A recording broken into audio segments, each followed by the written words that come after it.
করে শোনেন, বাইহাকি শরীফের হাদিস। আল্লাহর একজন মস্ত বড় পয়গম্বর, নাম হলো মুসা কালিমুল্লাহ। ধরে কর নাম কি?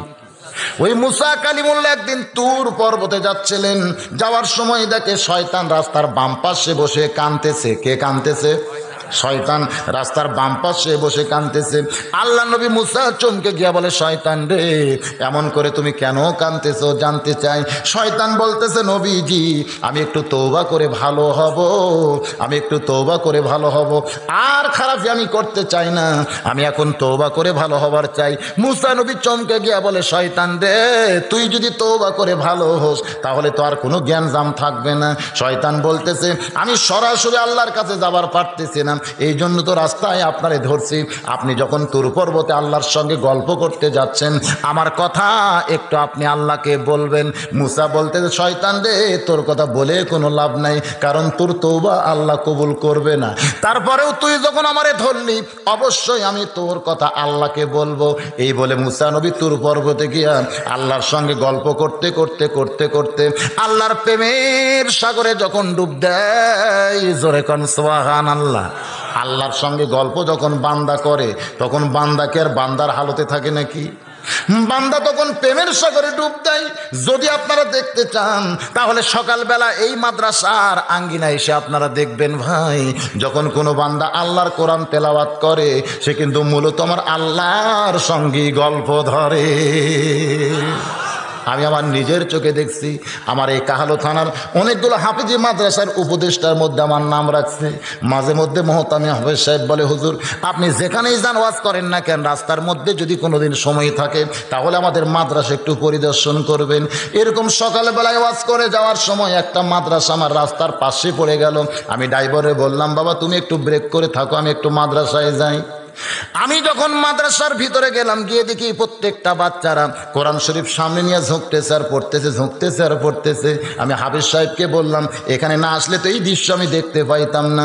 আমি একটুখানি দুই চোখ বন্ধ করে অন্তরের চোখ দিয়ে খেয়াল করে দেখি, ওই মাদ্রাসার তালবে ইলমগুলো কোনো মাদ্রাসার বারান্দায় পড়তেছে না, ওরা যেন জান্নাতের বারান্দায় কবিতর হয়ে বাকবাকুম করতেছে। হঠাৎ আমার নজর পড়ে যায়, এই 16-17 জনের মধ্যে একজন ছোট্ট বাচ্চা কোরআন পড়তেছে। পড়ার সাইজটা আর অন্যরকম। আমি হাফেজ সাহেবকে বললাম যে এই পুচকে কোরআন পড়তেছে, ওকে ঠিক মতো পড়বার জানে? হাফেজ সাহেব জিব্বায় কামড় দেয়া বলে, হুজুর, আপনি ওরে পুচকা কইতেছেন? ও যখন মাদ্রাসায় ভর্তি হয়েছিল তখন 4 বছর, বর্তমান 6 বছর চলতেছে। আমি বললাম, 2 বছরের মধ্যে যে হারে ঝুঁকতেছে আর পড়তেছে। বলে, হুজুর, শুধু ঝুঁকতেছে আর পড়তেছে না, এই 2 বছরের মধ্যে কায়দা শেষ করেছে, সিবারা শেষ করেছে, নজরানা শেষ করে 15 পারা হেফজ করে এখন 16 পারায় সবক চলতেছে। আমি আশ্চর্য হয়ে গেলাম। মাত্র 2 বছর বয়সে 4 বছরে ভর্তি হয়েছে, এখন হয়েছে 6 বছর। আমি ছেলেটার পিছনে গিয়ে বসলাম, আস্তে করে বসে কোরআন শরীফ তেলাওয়াত শুনতেছি। বাজান গো, আল্লাহ আমার সাক্ষী, আমি ওর কোরআন পড়া শুনতে শুনতে একসময় আমি যেন বেয়াখিয়াল হইয়া যাই।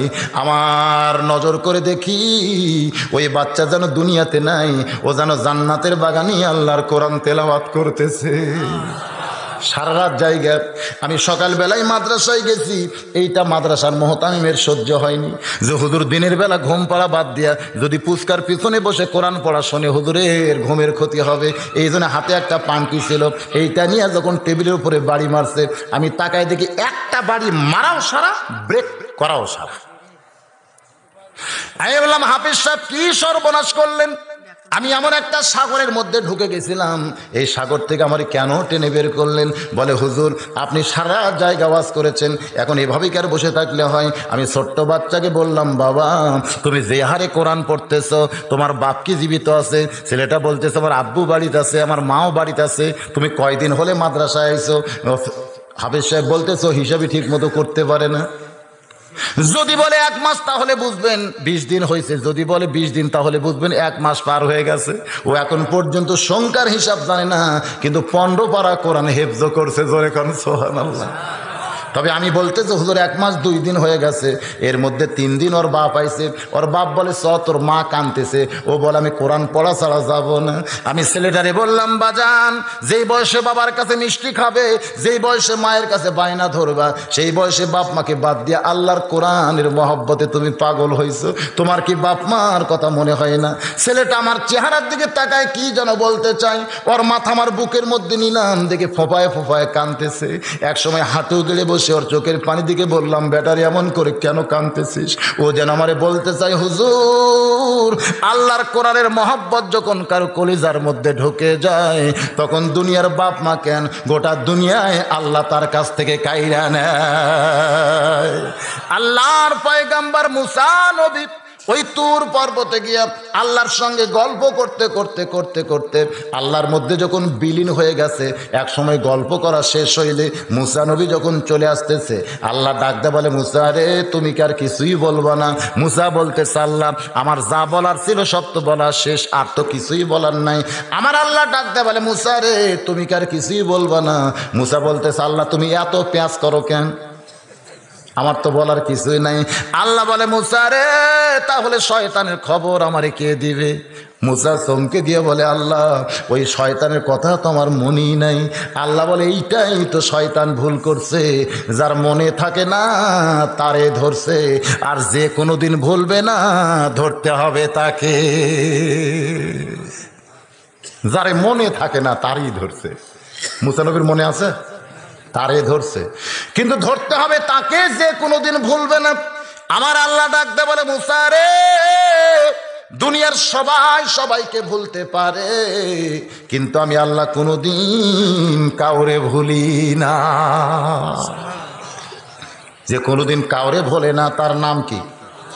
তাহলে সে আল্লাহকে ধরার দরকার আছে না নাই? ধরে এখন আছে না নাই? রে আল্লাহর বান্দা, যেটা বলতেছিলাম, সেই আল্লাহকে আমাদের ধরতে গেলে কিভাবে ধরতে হবে? ধরার মাধ্যমটা কি? এই মাধ্যমটা হলো ফাত্তাবিউনি। জোরে কোন মাধ্যমটা কি? ফাত্তাবিউনি ইউহিব্বুকুমুল্লাহ ওয়া ইয়াগফির লাকুম যুনুবাকুম ওয়াল্লাহু গফুরুর রহিম। বাজানরে, যখন মেয়েরা বলতেছে, ও মা আল্লাহর নবী সম্পর্কে আমরা জানতে চাই, মায়েশা চোখের পানি বের করে বলতেছে, নবী সম্পর্কে তোমরা কি জানবে? আমি গোটা জীবনে আল্লাহর নবীকে দেখেছি মাত্র 3 বার। সমস্ত মেয়েরা চমকে গিয়ে বলে, মা কয়েক বছর আপনি নবীর সঙ্গে সংসার করেছেন, কিন্তু মাত্র 3 বার নবীর আপনি কেমনে দেখলেন? আয়েশা কান্দের বলে, মেয়েরা রে, নবীকে বহুদিন স্বামী হিসাবে আমার ঘরের মধ্যে পাইছি, কিন্তু গোটা জীবনে নবীর মাত্র 3 বার আমি নবী হিসাবে দেখছি। জোরে কন কয়বার? সমস্ত মেয়েরা চমকে যায়। তাহলে স্বামী আর নবী এই দুইটা কি ভিন্ন? অবশ্যই ভিন্ন ভাই। মানুষ নবী আর স্বামী এই দুইটা কিন্তু এক না। আমি কোরআন হাদিস দিয়ে বললি আপনারা বুঝতে পারবেন। যখন নবী ফাতেমার বাড়িতে যাইতেন, তখন যাওয়ার আগে আল্লাহরে বলতেন, আল্লাহ এই মুহূর্তে কিন্তু আমি নবী নাই, আমি একটা সন্তান হয়ে আমার মায়ের কাছে যাবার চাই। ধরে করছো যাওয়ার আগেই আল্লাহর নবী বলতেন, আল্লাহ এই মুহূর্তে কিন্তু আমি নবী নাই, আমি সন্তান হয়ে আমার মায়ের কাছে যাবার চাই। আমার মা 6 বছর বয়সে মরছে, কিন্তু শামিনার চাইতে অনেক দরদি আমার মা ফাতেমা আজকে জীবিত আছে।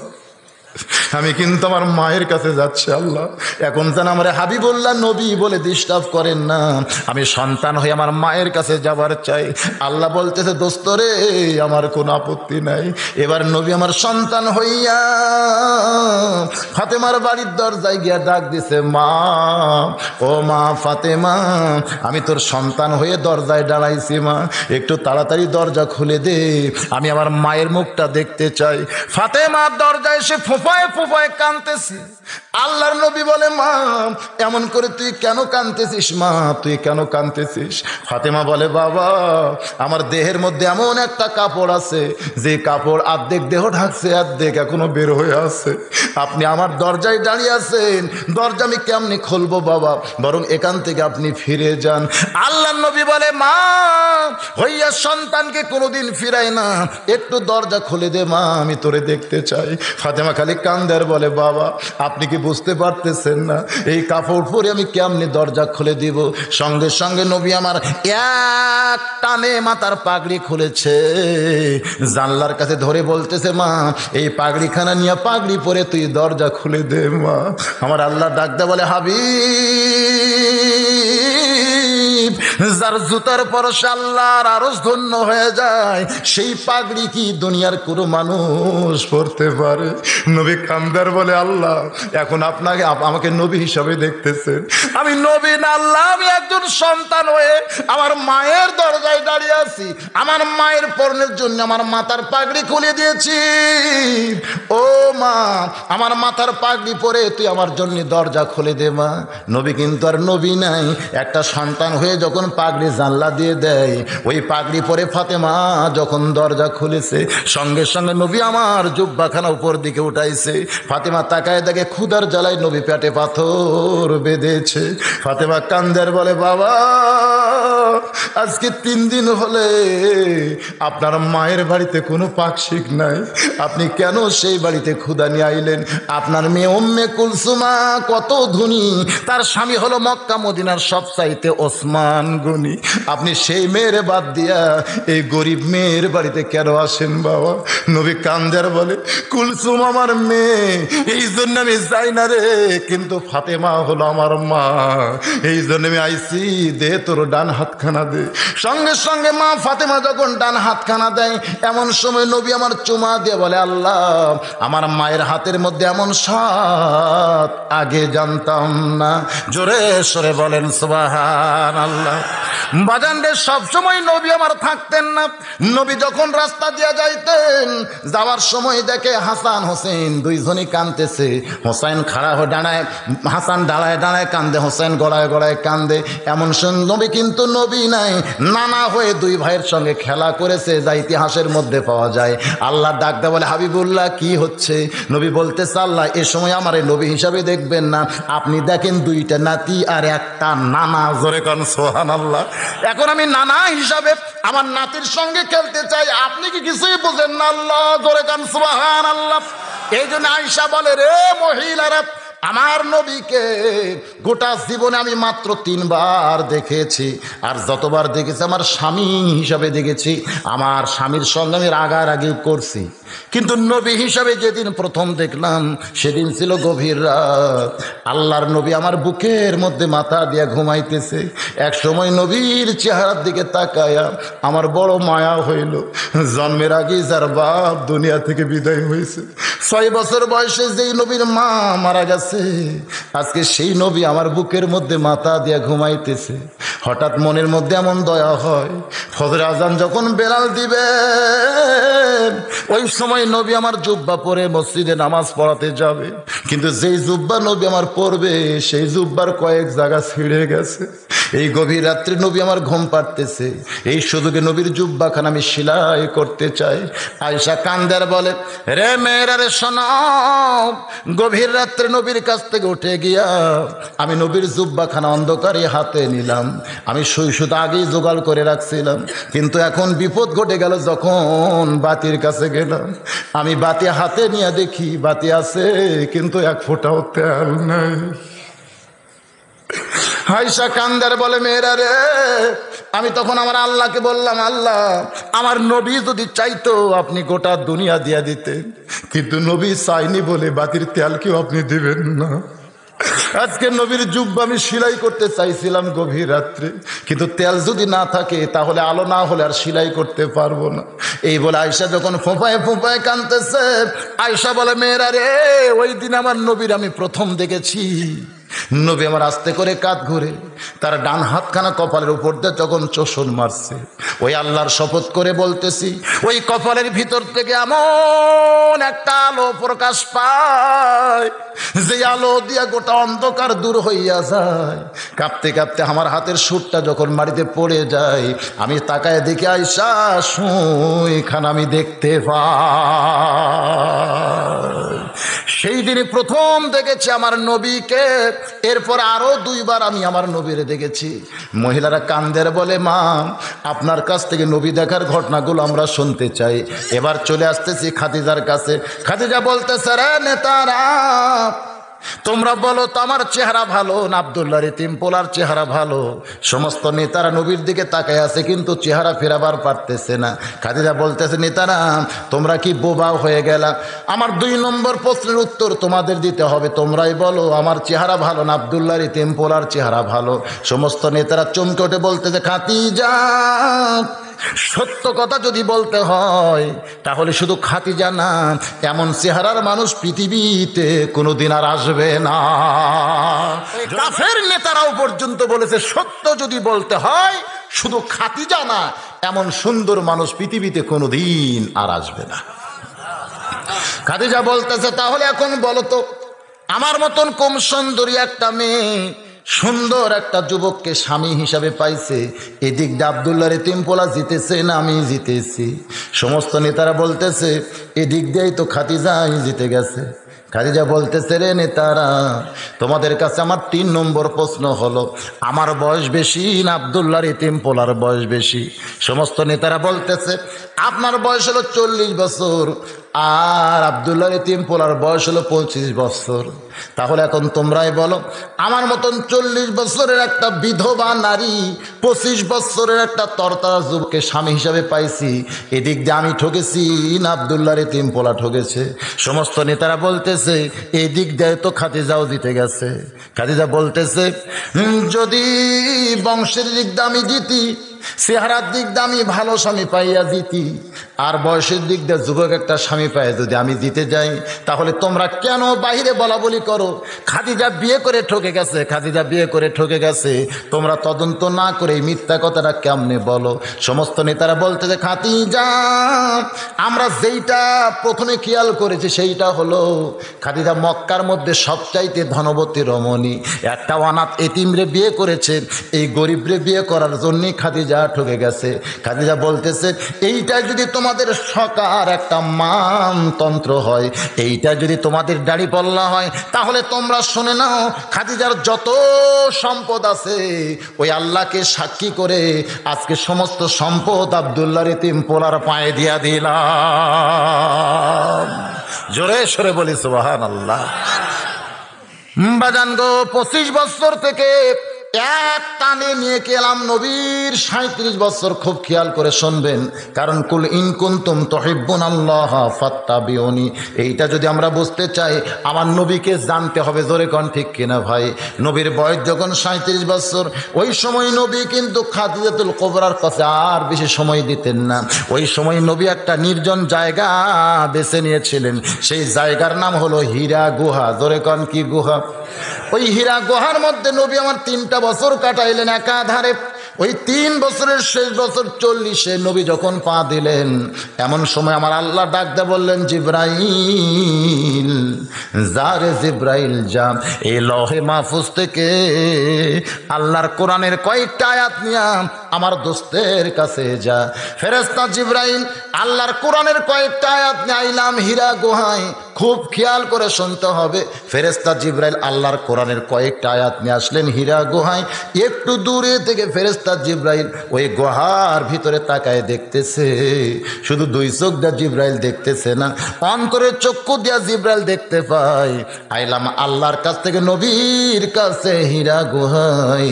কিন্তু এখানে আসার পরে আল্লাহ আর নবীরে দেখা যায় এক জায়গায়। জোরে সরে বলেন সুবহানাল্লাহ।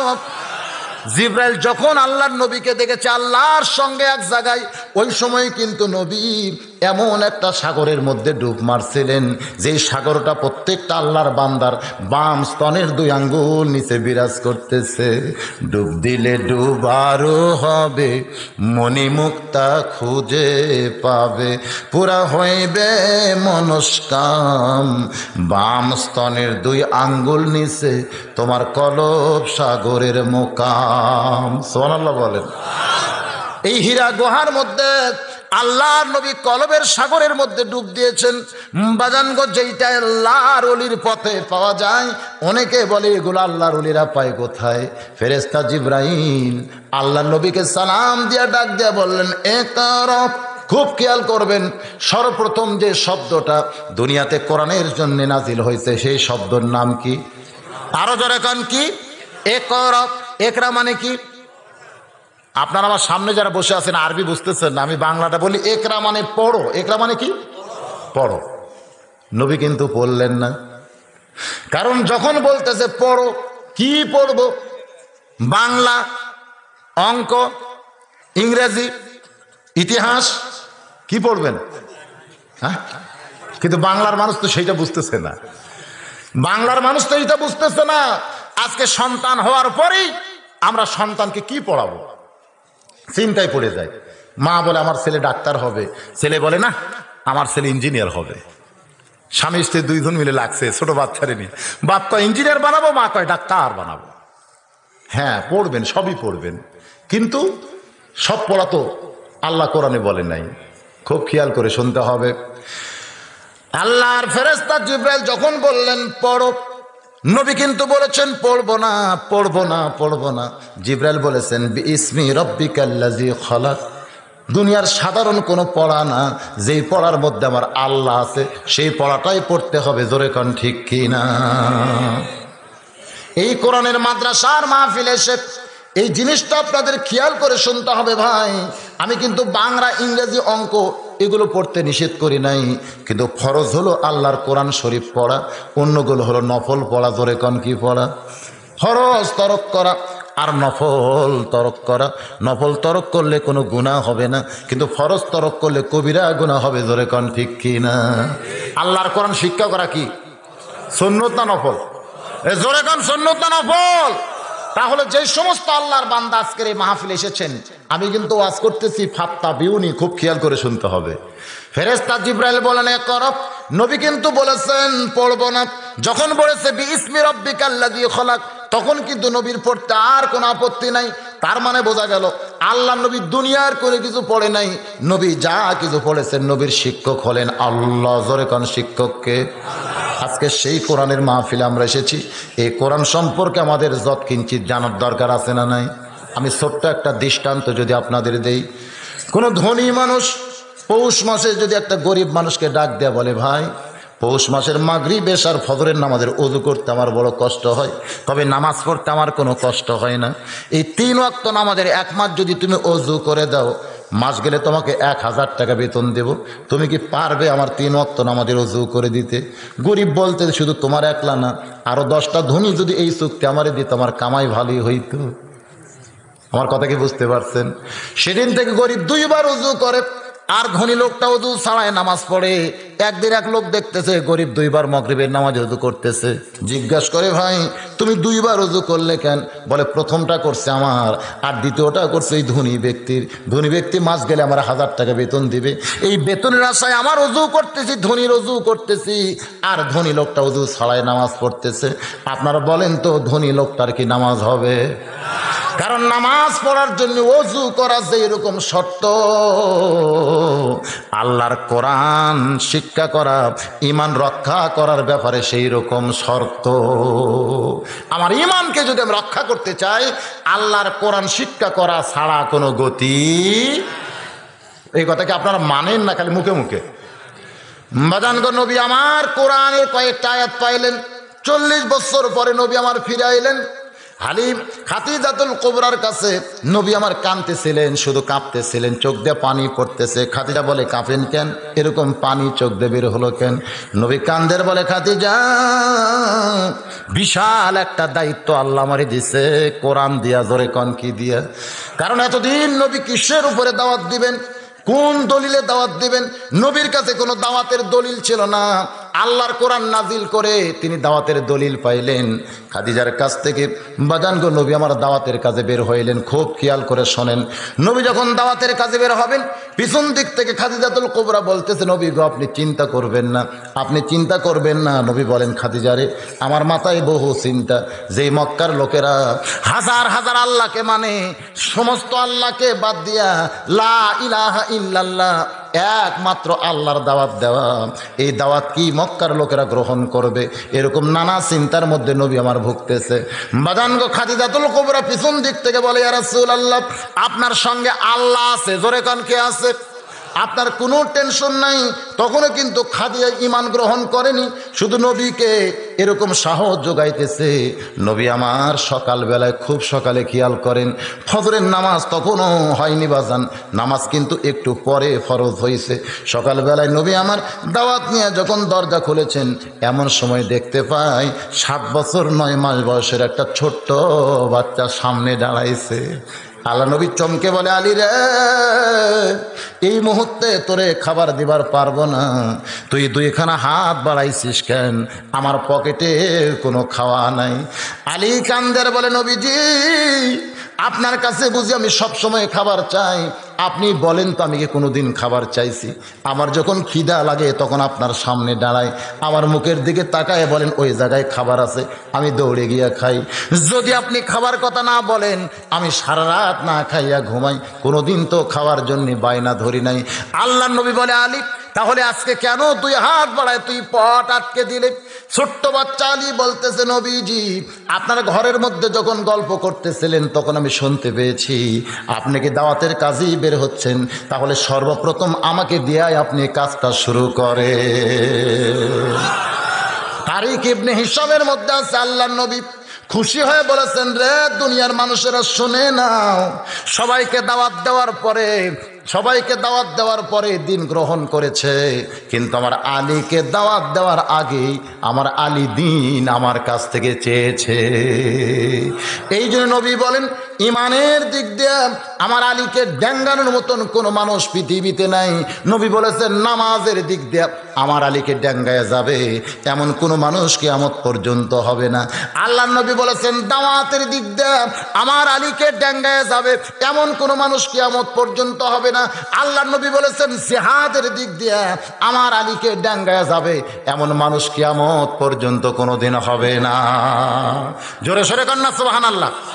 এখানে হযরত আলী ব্যাপারে কয়টা কথা বললাম? 1 নম্বর কি? ঈমান। জোরে করে 1 নম্বর কি? 2 নম্বর কিন্তু নামাজ। ঈমান গ্রহণ করার পরেই যে জিনিসটা লাগবে সেই জিনিসের নামটা কি? নামাজ পড়তে যে জিনিসগুলো লাগবে সেই জিনিসটা কি? কোরআন ছাড়া কি নামাজ পড়া যাবে? বাজার সব কিন্তু সবের সঙ্গে জড়িত আছে, একটু খেয়াল করে শোনেন। হযরত আলী ঈমানের ব্যাপারে আমরা শুনলাম নবীর হাতে সর্বপ্রথম ঈমান গ্রহণ করেছে, তার নাম কি? কিন্তু নামাজের ব্যাপারে আমাদের কি জানা আছে? নামাজের ব্যাপারে জানেন হযরত আলীর ব্যাপারে? নামাজি তিনি কেমন ছিলেন? আল্লাহর নবী যেদিন প্রথম বললেন আশারে মুবাশশারা, এই দুনিয়াতেই 10 জন জান্নাতের সুসংবাদ পাইছে, সাহাবীরা বললেন, হুজুর আপনি যদি বলতেন তাহলে আমরা শুনতাম। নবী বলতেছেন, যদি 10 জনের নাম বলি বাদ বাকি তোমরা বুঝে আফসোস করবে, তোমরা শুনে নাও, আমি নবী বলতেছি আমার প্রত্যেকটা সাহাবী বিনা হিসাবে জান্নাতি। কিন্তু আমার আল্লাহ এখানে 10টার নাম ঘোষণা করেছে। 1 নম্বর আবু বকর, 2 নম্বর ওমর, 3 নম্বর ওসমান, 4 নম্বর আলী, 5 নম্বর আব্দুর রহমান ইবনে আওফ, 6 নম্বর জুবাইর, 7 নম্বর তালহা, 8 নম্বর সাদ ইবনে আবু ওয়াক্কাস, 9 নম্বর হলো আবু সাঈদ, 10 নম্বর হলো ওবাদা ইবনুল জাররা। এই 10 জনই হলেন আশারে মুবাশশারা। জোরে কান সুবহানাল্লাহ। এমন সময় হযরত আলী দাঁড়িয়ে বলে, ইয়া রাসূলুল্লাহ এই 10 জনের মধ্যে কি আমি আছি? নবী বললেন, তুমি কি তোমার নাম শুনতে পাওনি? আলী বলতেছে, অন্য কোন আলী হতে পারে। আল্লাহ নবী বলেন, অন্য কোন আলী না, যে হলো আমার চাচাতো ভাই, যে হইল ফাতেমার স্বামী। জোরে কন্যা সুবহানাল্লাহ। হযরত আলী বলে, ইয়া রাসূলুল্লাহ তাহলে 10 জন সার্টিফিকেট পাওয়ার মধ্যে আমি একজন। আল্লাহ নবী বলে, অবশ্যই তুমি একজন। আলী বলতেছে, নবীজি আজ থেকে যদি আমি সব কিছু বাদ দিয়ে দেই, যদি নামাজ বাদ দেই, রোজা বাদ দেই, জিকির করা বাদ দেই, আমি সব আল্লাহর হুকুম যদি বাদ দিয়ে দেই, তারপরেও কি আমি জান্নাতি?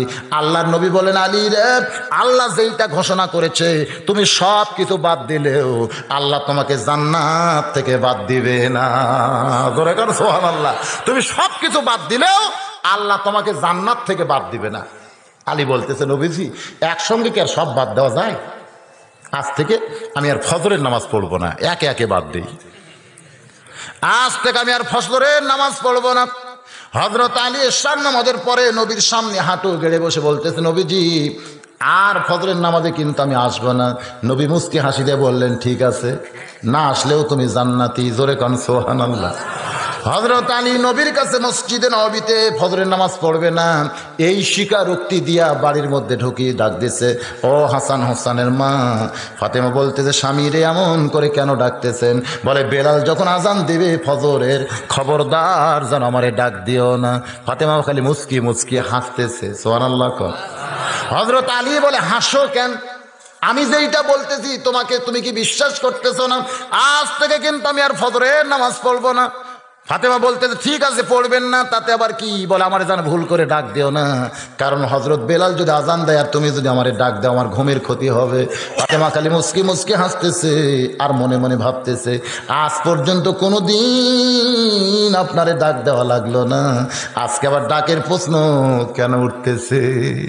বাজান রে, হযরত আলী বাড়িতে এসে যখন ঘুমিয়ে যায়, মা ফাতেমা উরাতের উপরে হযরত আলীর মাথাখানা নিয়ে চুলের মধ্যে বিলকি কাটতেছে।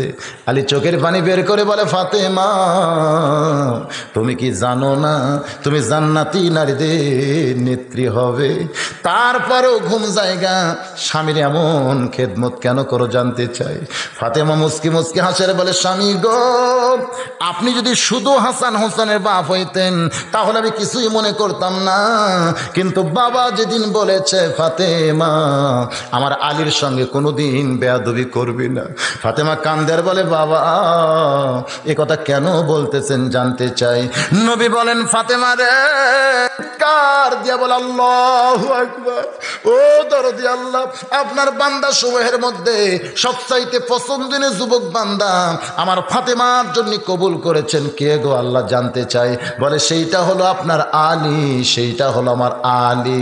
বাজান রে, নবী আমার কান্দের বলে, ফাতেমা যে আলীকে আমার আল্লাহ পছন্দ করেছে তোর জন্যে মা, ওই আলীর সঙ্গে যেন তুই কোনোদিন বেয়াদবি করিস না। সেদিন থেকেই ফাতেমা জানে আমার স্বামীর দাম কত। জোরে কোন সুবহানাল্লাহ। বাজান রে, তারিক ইবনে হিশামের মধ্যে আছে, হযরত আলী একদিন গভীর রাত্রে ঘুম থেকে চেতন পাইয়া দেখে মা ফাতেমা হযরত আলীর তালুতে জয়তুনের তেল মালিশ করতেছে, স্বামীর পায়ে জয়তুনের তেল মালিশ করতেছে। হযরত আলী ঘুম থেকে চেতন পায়ে চমকে ওঠে, ফাতেমার হাত একটা নিয়ে একটা চুমা দিয়ে বলে, ফাতেমা যেই মানুষটা জান্নাতি নারীদের নেত্রী হবে আর সেই মানুষ ফাতেমা ঘুম বাদ দিয়ে স্বামীর পায়ে কেন তেল মাখতেছে? ফাতেমা স্বামীর পা জোড়ে ধরে বলে, স্বামী গো, আমার আল্লাহ ফাতেমাকে জান্নাতের নারীদের নেত্রী বানাইছে, এইটা যে আল্লাহর রহমত আমি জানি, আর তোমার খেদমত করে জান্নাত পাবো এইটা আমি মানি। জোরে কর না সুবহানাল্লাহ। আল্লাহ খাতুনে জান্নাত জান্নাতের নারীদের নেত্রী বানাইছে, এটা আল্লাহর রহমত, এইটা আমি জানি, আর তোমার খেদমত করে আমি জান্নাত পাবো এইটা আমি মানি। জোরে কোন সুবহানাল্লাহ। আমার মা বোনেরা যারা ওয়াজ শুনতেছেন, মা একটু মনোযোগ দিয়ে এই কথাগুলো শুনবেন। বাজান রে, খাতুনে জান্নাত ফাতেমা আলীর মাথা কোলের মধ্যে নিয়ে এক সময় হযরত আলী যখন ঘুমিয়ে গেছে, মা ফাতেমাও বাম পাশে ঘুমিয়ে যায়। হযরত বেলাল যখন ফজরে আজান দিছে, এক লাফে হযরত আলী বিছনায় বসে যায়। ফাতেমা চমকে বলে, স্বামী গো, আপনি কইছিলেন আজান দিলে ডাক দিও না, আমি ডাক দেওয়ার আগেই কেন বিছরে বসে গেলেন জানতে চাই। হযরত আলী বলে, ফাতেমা তোমার বুঝি জানা নাই আজান শুনলে ঘুম পাড়া যায় না? যাই ফজরের নামাজই পড়বে না, তার আবার আজান শুনলে ঘুম পাড়া যায় না? মা ফাতেমা মুস্কি মুস্কি হাসতেছে, কারণ মা ফাতেমা হযরত আলীরে চিনে। জোরে কোন চিনি কি চিনে না? যত কথাই বলুক, কারণ চিনে সবচাইতে বেশি যে চিনে সেইটা কিন্তু স্বামীরে চিনে বিবিয়ে। সবচাইতে আপনাকে বেশি কে চিনে? আপনার বউ। জোরে কোন কে চিনে? চিনে না? সবচাইতে বেশি চিনে। আমার জীবনে এটা আমি শর্ট খাইছি তো। আমার বউ আমাকে মাঝে মধ্যে বলে, সাদিয়ার আব্বা যান গোসল করেন, সাদিয়ার আব্বা আসেন ভাত খান। আমার বড় মেয়ের নাম সাদিয়া। আমি একদিন রাগ করে কইছিলাম, কিসের সাদিয়ার আব্বারে? লক্ষ লক্ষ মানুষ আমারে হুজুর কয়, আর তুমি বাড়ির বউ হয়ে হুজুর খাওয়ার পারো না? তুমি বলবা হুজুর আসেন ভাত খান, হুজুর যান গোসল করেন। আমার বউ খালি মুচকে মুচকে হাসে। আমি বলি, হাসো কেন? বলে, জনগণ আপনারা চিনি না তাই হুজুর কয়, কিন্তু আমি আপনারা চিনি, হুজুর হওয়া এত সহজ নয়। সেই দিনই বুঝতে পারলাম নিজের বইয়ের কাছে হুজুর হওয়া যে কত বড় কঠিন। নিজের বইয়ের কাছে পীর হওয়া বড় কঠিন, হুজুর হওয়া বড় কঠিন। কারণ দুইজন হুজুর আর পীর মানতে চায় না, একটা হলো বইয়ে আর একটা হলো মায়ে, এর সঙ্গে আর একটা যোগাইছে, সেইটা হলো গায়ে। গায়ের লোকেরা মানে না, বইয়ে মানে না, আর মায়ে মানে না। জোরে কর ঠিক কিনা? আমি যত বড়ই হুজুর হই, আমার মা আমাকে হুজুর করে ডাকবে, মাঝে মাঝে রাগ করে দিয়ে একদিন চড়াবারও চায়। আমি একদিন কইলাম, মা কত মানুষ আমাকে হুজুর কয়, যতই তুই হুজুর কোক মানুষ, তুই আমার সওয়াল। এরকম বুঝেন না? মায়ের কাছে হুজুর হওয়া যায় না, পীর সাহেব হওয়া যায় না। বাজানগো যেটা বলতেছিলাম, খাতুনে জান্নাত ফাতেমা মুস্কি মুস্কি হাসতেছে। কিছুক্ষণ পরে হযরত আলী ওযু করছে, ওযু করে যখন জুব্বা গায়ে দেয়া মাথার টুপির উপরে পাগড়ি বাঁধতেছে, এমন সময় ফাতেমার সামনে দাঁড়ায় কাঁদতেছে, স্বামী গো, আপনি বাবার কাছে ওয়াদা করছেন এশার নামাজের পরে আপনি ফজর পড়বেন না, আবার এমন সাইজ হয়ে কোন দিকে যাচ্ছেন জানতে চাই।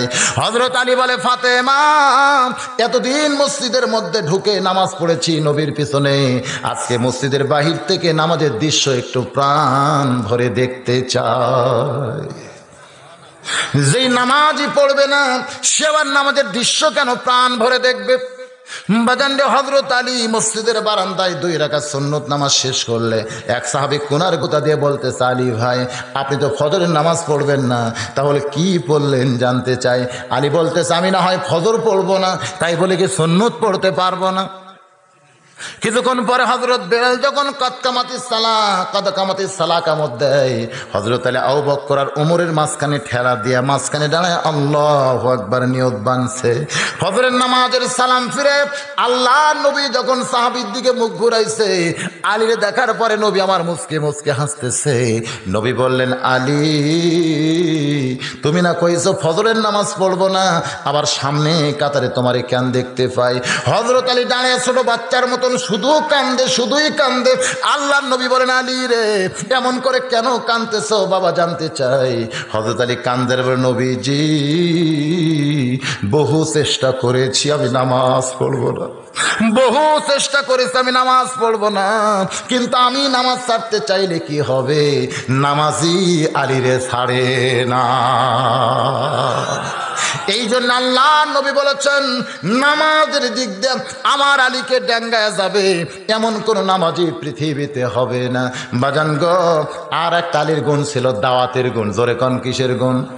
আল্লাহ নবী এও বলেছেন যে আবু জেহেলকে আমি 400 বার দাওয়াত দিয়েছি। আল্লাহ নবী আবু জেহেলকে কতবার দাওয়াত দিয়েছে? কিন্তু আমার আলী যদি 4 বার আবু জেহেলের কাছে যাইতো, আবু জেহেল ঈমান গ্রহণ করত। সাহাবেরা বলেন, হুজুর, তাহলে আপনি না যায় আলীরে পাঠাইলেই তো আপনি পারতেন। নবী বলতেন, সাহাবীরা রে, আমার আলীর কাছে দাওয়াতের এলেম যেমন আছে, কিন্তু আলীর কাছে আবার কাফের বেঈমানদেরকে শেষ করার তরবারিও আছে। আমার বড় ভয় লাগে, আমার সঙ্গে আবু জেহেল যে বেয়াদবি করছে, সেই বেয়াদবি যদি আলীর সঙ্গে দাওয়াত দিবার সময় করে, আর আলী যদি দাওয়াত বাদ দেওয়ার ঘাড়ের উপর তরবারি মারে। এই জন্য আমার বড় ভয়, আমি সব জায়গায় আলী আর উমরকে পাঠাবার পারি না। জোরে কোন সুবহানাল্লাহ। বাজান গো, আল্লাহর নবী হলেন রাহমাতুল লিল আলামিন, গোটা বিশ্ব জগতের জন্য রাহমাত। এই আয়াতখানা কখন নবীর উপর নাজিল হয়েছে? বাজান রে, কোরআন শরীফ পড়েন, তখনই বুঝতে পারবেন। নবী আমার 400 বার আবু জেহেলের বাড়িতে দিনের দাওয়াত নিয়ে গেছে। একদিন গভীর রাত্রে নবী যখন দাওয়াত দিবার যাওয়ার চাচ্ছে, কারণ সমস্ত মানুষের কাছে নবী দিনের বেলা দাওয়াত দিবার চায়, কিন্তু গভীর রাত্রে যার কাছে যাই তার নাম হলো আবু জেহেল। জোরে কর, নাম কি? গভীর রাত্রে নবী যখন আবু জেহেলের কাছে দাওয়াত দিবার চাচ্ছে, এমন সময় খাদিজাতুল কুবরা বুঝতে পারছে নবী এখন দাওয়াতের কাছে যাবে। সামনে এসে 2খানা হাত বাড়ায় কাঁদতেছে। আল্লাহ নবী বলে, খাদিজা, এমন করে কেন কাঁদতেছো জানতে চাই। বলে, নবীজি, আজকে গভীর রাত্রে একটা জিনিস যদি আপনার কাছে চাই, আপনি কি এই জিনিস আমারে দিবেন না? সঙ্গে সঙ্গে নবী খাদিজার সেজদার জায়গায় একটা চুমা দিয়ে বলে, খাদিজা, সব কিছুই তো আমারে দিয়েছেন, কি আমার কাছে চাবেন? আজ পর্যন্ত কোনো জিনিস তো আমার কাছে চাইলেন না। খাদিজা বলতেছে, নবীজি, আগে বলেন চাইলে কি আমারে দিবেন? নবী বললেন, খাদিজা, সবার কাছে সব জিনিস চাওয়া যাবে না, যে দিবার পারে তার কাছেই সব চাইতে হবে। জোরে কোন ঠিক কিনা? আল্লাহ নবী মারাত্মক একটা কথা বলেছেন, এই কথাটা ইমাম গাজ্জালী ব্যাখ্যা করেছেন। নবী বললেন, খাদিজা, সবার কাছে সব জিনিস চাইও না, যিনি সব জিনিস দিবার পারবেন তার কাছেই চাই চাইতে হবে, জোরে কোন ঠিক কিনা? আমার কাছে যদি তোমার সন্দেহ থাকে যে তুমি যেটা চাইবা আমি দিবার পারবো না, সেই জিনিস না চাওয়াই ভালো, বরং তার কাছেই চাইতে হবে যিনি সব কিছুই দিবার পারবে। যিনি সব কিছু দিবার পারবেন তিনি কে? এই জন্যে আল্লাহ বলেছেন ইয়্যাকা না'বুদু ওয়া ইয়্যাকা নাস্তাইন, ইবাদত করবা তার সাহায্য তাইবা তার কাছে। ওই বাবার কাছে, ওই মাজারের কাছে, ওই পীরের কাছে কোনো জিনিস চাওয়ার দরকার নাই। চাইতেই যদি হয় একমাত্র আল্লাহর কাছেই চাইতে হবে, জোরে কোন ঠিক কিনা ভাই? বাবার কাছে যায় অনেকে দাঁড়ায় থাকে, বাবা। আমি কিন্তু হক্কানি পীর মাশায়েখের বিরুদ্ধে না, কারণ আমিও তো সেই দলেরই, জোরে কোন ঠিক কিনা? কিন্তু ওই যে বাবা, আমার দয়াল বাবা কেবলা কাবা, আয়না কারিগর, আয়না বসাইয়া দিছে কলবের ভিতর। মাস্তানে যাবেন, দেখবেন কিভাবে দাঁড়ায় আছে। হায়, মাজারের কাছে, বাবার কাছে কোনো কিছু চাওয়ার দরকার আছে, চাইতে হবে কার কাছে? আল্লাহর নবী খাদিজাকে বললেন যে জিনিস দিবার পারবো না সে জিনিস আমার কাছে চাইও না। সন্দেহ যদি হয় তাও চাওয়া যায় নাই। সন্দেহ জিনিস চাওয়া যাবে? সন্দেহ ইন্না জান্না জান্না শায়াতিন। খাদিজা বলতেছে নবীজি তাহলে কেন এই গভীর রাত্রে আপনাকে বলবো না? নবী বলতেছেন আগে বলো, শুনতে চাই, তুমি কি বলতে চাও? খাদিজা বলে নবীজি আমি শুনতে পেয়েছি আপনি বহুদিন আবু জেহেলের কাছে চুপি চুপি দাওয়াত নিয়ে যান, প্রত্যেকবারই আবু জেহেল আপনারে লাঞ্ছনা করে, প্রত্যেকবার আবু জেহেল আপনাকে অকথ্য ভাষায় গালি দেয়।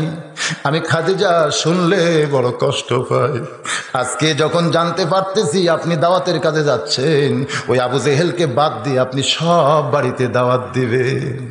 নবী বলে খাদিজা যতদিন আবু জেহেল জীবিত আছে আর যতদিন আমি দাওয়াতের কাজে বের হব, প্রত্যেকবার প্রথমেই আবু জেহেলের দরজায় আমি দাওয়াত নিয়ে যাব। খাদিজাতুল কুবরা নবীর হাতটা টেনে ধরে বলে নবীজি কেন আপনি আবু জেহেলের বাড়িতে দাওয়াত নিয়ে যাবেন এইটা কি আমি জানতে পারবো না? নবী বললেন তাহলে শোনো রে খাদিজা, আমার বয়স যখন 6 বছর, আমি যখন বাবার কবর জিয়ারত করে আমার মায়ের কোলে চড়ে ফিরে আসতেছিলাম মক্কার দিকে, আবহাওয়া প্রান্তরে আমার মাটা দুনিয়া থেকে বিদায় হয়ে যায়। উম্মে আইমানের সঙ্গে আমি আমার দাদার কাছে ফিরে আইলাম। ওই বছরের এক বিকাল বেলায় আমি মক্কার ছোট ছোট বাচ্চাদের সঙ্গে খেলতে খেলতে গেলাম পাহাড়ি এলাকায়। যখন সন্ধ্যা হয়ে গেছে আমি 6 বছরের নবী দেখতে পাইলাম অনেকগুলো বাবা এসে তার সন্তানকে নাম ধরে ডাক দিয়েছে। যখন সন্তানের নাম ধরে ডাক দেয় প্রত্যেকটা সন্তান দৌড়ে গিয়া বাবার কোলের মধ্যে যখন চড়ে, সমস্ত সন্তানকে নিয়ে যখন বাবারা চলে যায় তখন তাকায় দেখি আমাকে কোলে নেওয়ার বাবা ডাক দেওয়ার কোনো মানুষ সারা দুনিয়াতে নাই। আল্লাহ নবী কানতে কানতে কানতে কানতে পাহাড়ের কিনারায় গিয়া ডাক দেয় বাবা যতক্ষণ না আসবে ততক্ষণ আমি আর ফিরে যাব না। ওই সময় আবু জেহেল একটা উঠের পিঠে চলে আসতেছে। নবী বলেন খাদিজা শুনলে তুমি আশ্চর্য হবে, আবু জেহেল খারাপ না রে, আবু জেহেল খারাপ না। তখন তার নামটা ছিল ওমর, আসলে ওর নাম কিন্তু আবু জেহেলও না, ওর নাম কিন্তু আবুল হাকামও না, ওর আসল নামটা হলো ওমর। জোরে কান আসল নামটা কি? আসল নামটা হলো ওমর। কিন্তু আমরা জানি আবু জেহেল, আবার আগে ছিল আবুল হাকাম। যেরকম আমাদের ইমামের নাম কিন্তু আবু হানিফা না, আমাদের ইমামের নাম হইল নোমান ইবনে সাবেত। জোরে কান ঠিক কিনা? কিন্তু আমরা নোমান ইবনে সাবেত জানি, আমরা সবাই কি জানি? আবু হানিফা। তার একটা মেয়ে ছিল হানিফা, অকালে মৃত্যুবরণ করলে আমাদের ইমাম সাহেব চোখ দিয়ে পানি বের করেছে। ছাত্ররা বলে হুজুর আপনার মেয়ে মরে নাই, কিয়ামত পর্যন্ত আপনার মেয়েকে বাঁচায় রাখতে চাই। তো বলে কেমনে? বলে আজ থেকে আপনি হানিফার বাপ আবু হানিফা বলে আমরা ডাকবো। সেদিন থেকে আবু হানিফা এমন হয়ে গেল যে কিয়ামত পর্যন্ত নোমান ইবনে সাবেত অনেকে ভুলিয়ে গেছে। জোরে কোন ঠিক কিনা ভাই? ওর নাম কিন্তু আবু জেহেলও ছিল না, আবুল হাকামও ছিল না। নামটা কি ছিল? মনে রাখবেন নামটা কি? আল্লাহর নবী বলেন খাদিজা আমি যখন পাহাড়ের কিনায় গিয়া বাবা বাবা বলে কাঁদতেছিলাম, এমন সময় উটের পিঠে চড়ে ওই আবু জেহেল সন্ধ্যার সময় আসতেছিল।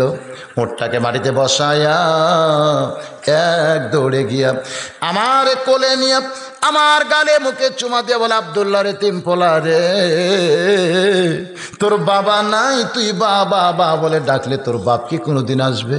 আমি তোকে বাবার দরদ দিয়া তোর দাদার কাছে পৌঁছাইয়া দিতে চাই। খাদিজা রে, সেই দিন আবু জেহেল আমাকে বুকের মধ্যে করে আমার দাদার ঘরে পৌঁছাইয়া দিল। সেদিন থেকে ওর প্রতি আমার একটা মহব্বত পয়দা হলো। যে আবু জেহেল আমার বুকের মধ্যে কোলে নিছে, ওই আবু জেহেল জাহান্নামে যাক, আমি খাদিজা কোনোদিন চাই না। এই কারণেই প্রত্যেক রাত্রিবেলা আমার প্রথম টার্গেট হলো আবু জেহেল।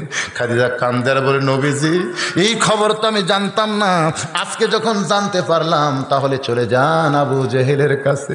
গভীর রাত্রে নবী আমার আবু জেহেলের দরজায় এসে যখন ডাক দিতে, চাচমিয়া গো, এমন সময় নবী দেখতেছে আবু জেহেল তার দরজায় একটা বড়ই গাছ লাগাইছে, ওই গাছ থেকে বড়ই পাড়তেছে আর খাইতেছে। কারণ আবু জেহেলের একটা ব্যারাম ছিল, ডায়াবেটিস। জোরে কন কি? ডায়াবেটিস ব্যারাম। আসলে ডায়াবেটিস ব্যারাম কিন্তু লক্ষণ ভালো না। আপনারা কি মনে করতেছেন? যাদের ডায়াবেটিস হয়েছে লক্ষণ ভালো? ওরা ঠিক মতো চলে নাই বলেই তো এই ডায়াবেটিস হলো। একটু নিয়ম মোতাবেক চললে কোনোদিন কারো ডায়াবেটিস হবে না। খাবার সময় ক্ষুধাকে 3 ভাগ করতে হবে, 1 ভাগ খাদ্য, 1 ভাগ পানি, 1 ভাগ আল্লাহর জন্যে। এই তরিকায় যদি কেউ খায় তাহলে এই ব্যারাম কিন্তু হবে না। দই পাইলে 1 ডুঙ্গি খাইছে, মিষ্টি পাইলে 3 কেজি পর্যন্ত খাইছে।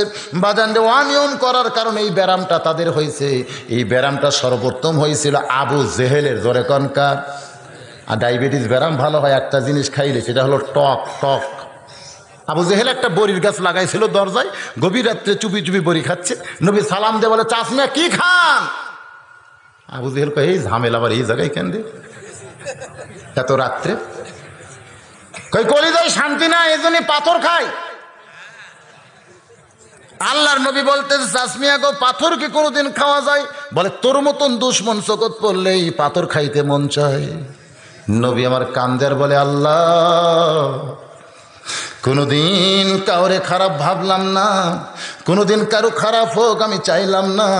এরপরে আমার দুশ্মন বলেছে, আমি কিছুই মনে করি নাই। তুমি জানো কিছুই মনে করো না। আল্লাহ তুমি আমার রাহমাতুল লিল আলামিন বলেছ, আমি যতক্ষণ এখানে দাঁড়িয়ে থাকবো কোনো গজব যেন আবু জেহেলকে না ধরে। জোরে করুন সুবহানাল্লাহ। আল্লাহ রে, আমারে বলছে, তোমারে তো বলে নাই। তুমি রাগ করো না, আমি কিন্তু খুশি আছি, খবরদার গজব দিও না। নবী আমার কান্দের বলে, চাচমিয়া গো, পাথর কি কোনোদিন খাওয়া যায়? আবু জেহেল বলতেছে, মনে কষ্ট থাকলে মানুষ পাথরই খায়।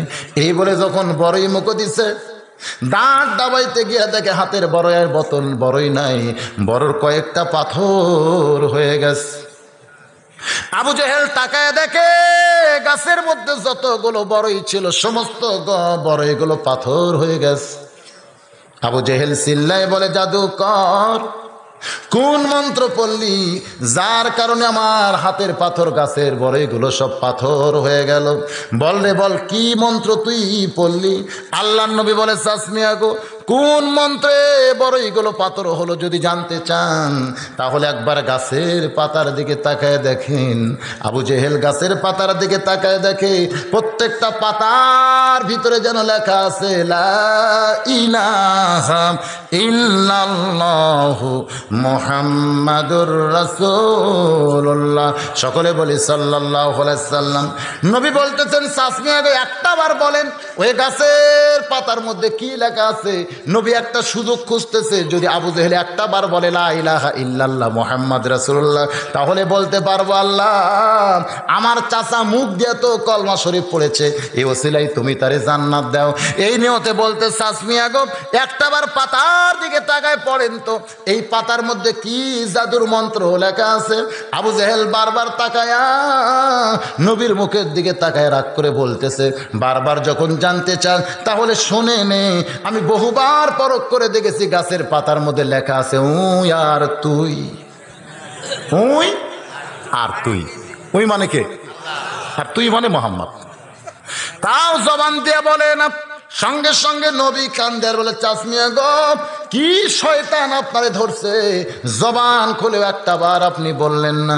সঙ্গে সঙ্গে আবু জেহেলের এতই রাগ হয়েছে, যখনই কইছে কি শয়তান আপনারে ধরছে, হাতের ওই বড়ই পাথরগুলো নবীর চেহারা বরাবর নিক্ষেপ করেছে। সঙ্গে সঙ্গে কপালের মধ্যে কয়েকটা পাথর বড়ি লাগার কারণে নবীর চামড়া কেটে দর দর করে রক্ত বের হইয়া যায়। নবী আমার ডান হাতখানা দিয়া রক্ত চেপে ধরে মনে করতেছে যদি আমি খাদিজার কাছে যাই খাদিজা বড় কষ্ট পাবে, বরং আমি আল্লাহর ঘরের কাছে ওই কাবার পাশে গিয়া নবী আমার কাঁদতেছে আর বলতেছে, আল্লাহ আমার কপাল কেটে গেছে বলে আমি মন খারাপ করি নাই, তুমি আবু জেহেলের উপরে মন খারাপ করো না। আল্লাহ আমার রক্ত জমিনে পড়ে নাই, আমার রক্ত সব হাতের মধ্যে নিয়ে আসি, আল্লাহ মেহেরবানি করে তুমি তারে হেদাত দাও। আল্লাহ আমার কাজ হলো দাওয়াত দেওয়া, তোমার কাজ হলো হেদাত দেওয়া। আমি দাওয়াত দিতে কমতি করি নাই, তুমি যে কেন হেদাত দাও না আমি বুঝি না। এমন করে নবী কাঁদতে কাঁদতে সকালবেলায় ওই কাবার পার্শ্ব দিয়া একটা মেয়ে মানুষ যায়। যাওয়ার সময় নবীর কপালে রক্ত দেখে আর স্থির থাকতে পারে নাই। ওই মেয়েটা হলো আমির হামজার দাসী। আমির হামজা তখন ঘোড়ার পিঠে চড়ে তীর ধনুক নিয়ে শিকারের দিকে যাচ্ছিল। ওই দাসী ঘোড়ার সামনে কান্দের বলে, বাপ মরে গেছে, মা মরে গেছে, দুনিয়াতে তার কেউ নাই, দুনিয়াতে তার কেউ নাই। আমির হামজা চিল্লায় বলে, দাসী রে এমন করে কেন কাঁদতেছো জানতে চাই। বলে, জন্মের আগে যার বাপ মরে গেছে, কি সুন্দর চেহারা, তার উপর মনে হয় আবু জেহেল পাথর মারছে, এমন রক্ত ঝরতেছে, তুমি কেমনে বুঝলে দাসী রে? বলে, দোয়া করতেছে, আল্লাহ তুমি আবু জেহেলকে হেদাত দাও। আবু জেহেলকে যখন হেদাত চায় আমার মনে হয় আবু জেহেল তোমার এতিম ভাস্তার কপাল ফাটাই দিছে। সঙ্গে সঙ্গে আমির হামজার শিকারে না গিয়া ওই অবস্থায় এক দৌড়ে আবু জেহেলের দরজায় চিৎকার দিয়ে বলে, আবু জেহেল দরজা খোল। আবু জেহেল যখন দরজা খোলে বলে, তুমিও আমিও তাই, এমন রাগ করা তো জায়েজ নাই। আমার ভাস্তে এতিম বলে তুই মনে করছিস আমার ভাতিজার কেউ নাই? আব্দুল্লাহ মরে গেছে বলে আব্দুল্লাহর এতিম পোলার কেউ নাই এমন মনে করতে পারিস না। হাতের ধনুক দিয়ে এত জোরে আবু জেহেলের মাথায় আঘাত করছে, ফিনকি দিয়া রক্ত বের হলো। ওই রক্ত হাতের মধ্যে নিয়ে আমির হামজা খুঁজে আল্লাহর নবীকে কাবার পাশে পায়। দুই হাত বাড়ায় বলতেছে, বেটা রে আয় আয়, তোরে যে মারছে বাবা, তার কপাল ফাটায় রক্ত আমার হাতের মধ্যে আনছি, আয় আয়, যে আবু জেহেল তোরে মারছে আমিও তারে মারছি বাবা। নবী আমার কাবার কিনারায় বসে কান্দে আর বলে, চাচা কাউরে মারলে কারো রক্ত দেখায়া আমারে কোনোদিন আপনি খুশি করতে পারবেন না। চাচা কান্দের বলে, বাবা তাহলে কি হইলে তুই খুশি হবি? বলে, কাউরে মারলে কারো রক্ত দেখলে আমি খুশি হই না, আমি খুশি তখনই হব যখন আপনি দুনিয়ার সমস্ত ভুলে গিয়া আল্লাহ রাসূলকে কবুল করে নিবেন। সঙ্গে সঙ্গে আমির হামজা বলতেছে, এইটাই যদি তোর চাওয়া হয় রে বাবা, তাহলে আর আমি দূরে থাকবো না। আজ থেকে দুনিয়ার সমস্ত বাতিল দলকে বাদ দিয়া তোর দলকে কবুল করার জন্য আমি ঘোষণা করে দিলাম, আশহাদু আল্লা ইলাহা ইল্লাল্লাহু ওয়াহদাহু লা শারীকা লা ওয়া আশহাদু আন্না মুহাম্মাদান আবদুহু ওয়া রাসূলুহু। আমির হামজা যখন দুইখানা হাত বাড়াইছে, আল্লাহর নবী এক দৌড়ে এসে চাচার বুকের মধ্যে মাথা ঢুকায় বলতেছে, বাবা। আমির হামজা চমকে বলে, বেটা রে চাচা বাদ দে, বলে বাবা ডাকলি কেন? বলে, এই বুকের মধ্যে যেন বাবার দরদ আমি পাই। আমির হামজা নবীর মাথায় হাত দেওয়া আদা করলেন, আজ থেকে তোর জন্যে আল্লাহর জন্য আমার কলিজাকে ওয়াকফ করে দিলাম, আজ থেকে তোর জন্যে আল্লাহর জন্য আমার কলিজাকে ওয়াকফ করে দিলাম। বেটা রে আর কোনো কিছুতে না, আমি ইসলামের ভিতরেই থাকতে চাই। বাজান রে, আমির হামজার দোয়া যে আল্লাহ কবুল করেছে এটা উহুদের ময়দানে প্রমাণ হয়ে গেছে। যখন কে যেন বলেছে, কুতিলাইয়া মোহাম্মদ, কুতিলাইয়া মোহাম্মদ, মোহাম্মদ কতল হয়ে গেছে, এই খবর যখন আমির হামজার কানের ভিতরে, তিনি একটা গিরি শৃঙ্গের মধ্যে পাহাড়রত ছিলেন, এমন দৌড় মারছে আমার কলিজা সমস্ত সাহাবী বলে কোথায় দৌড়ান এভাবে? বলে আমার কলিজা নাই রে, আমার কলিজা নাই। সমস্ত সাহাবী তাকায় দেখে আমির হামজা জানি পাগল হয়ে গেছে। ওই কাফেরদের মধ্যে ঢুকে একাই সেদিন 11 জন কাফেরকে হত্যা করার পরে ওহশী নামে একজন দূর থেকে যখন তীর মারছে, ওই তীরটা নবীর চাচার বুকের মধ্যে বিদ্ধ হয়েছে। হিন্দা নামে একটা মহিলা এসে ওই চাচার বুকটা চিরে কলিজা বের করে ওই কলিজা সাবায়া সাবায়া কান কাইটা, জিব্বা কাইটা, নাক কাইটা ওই হেন্দা মালা বানায়া যখন ওই চাচার কলিজার সামনে ফেলে দিয়ে যায় উহুদের ময়দানে।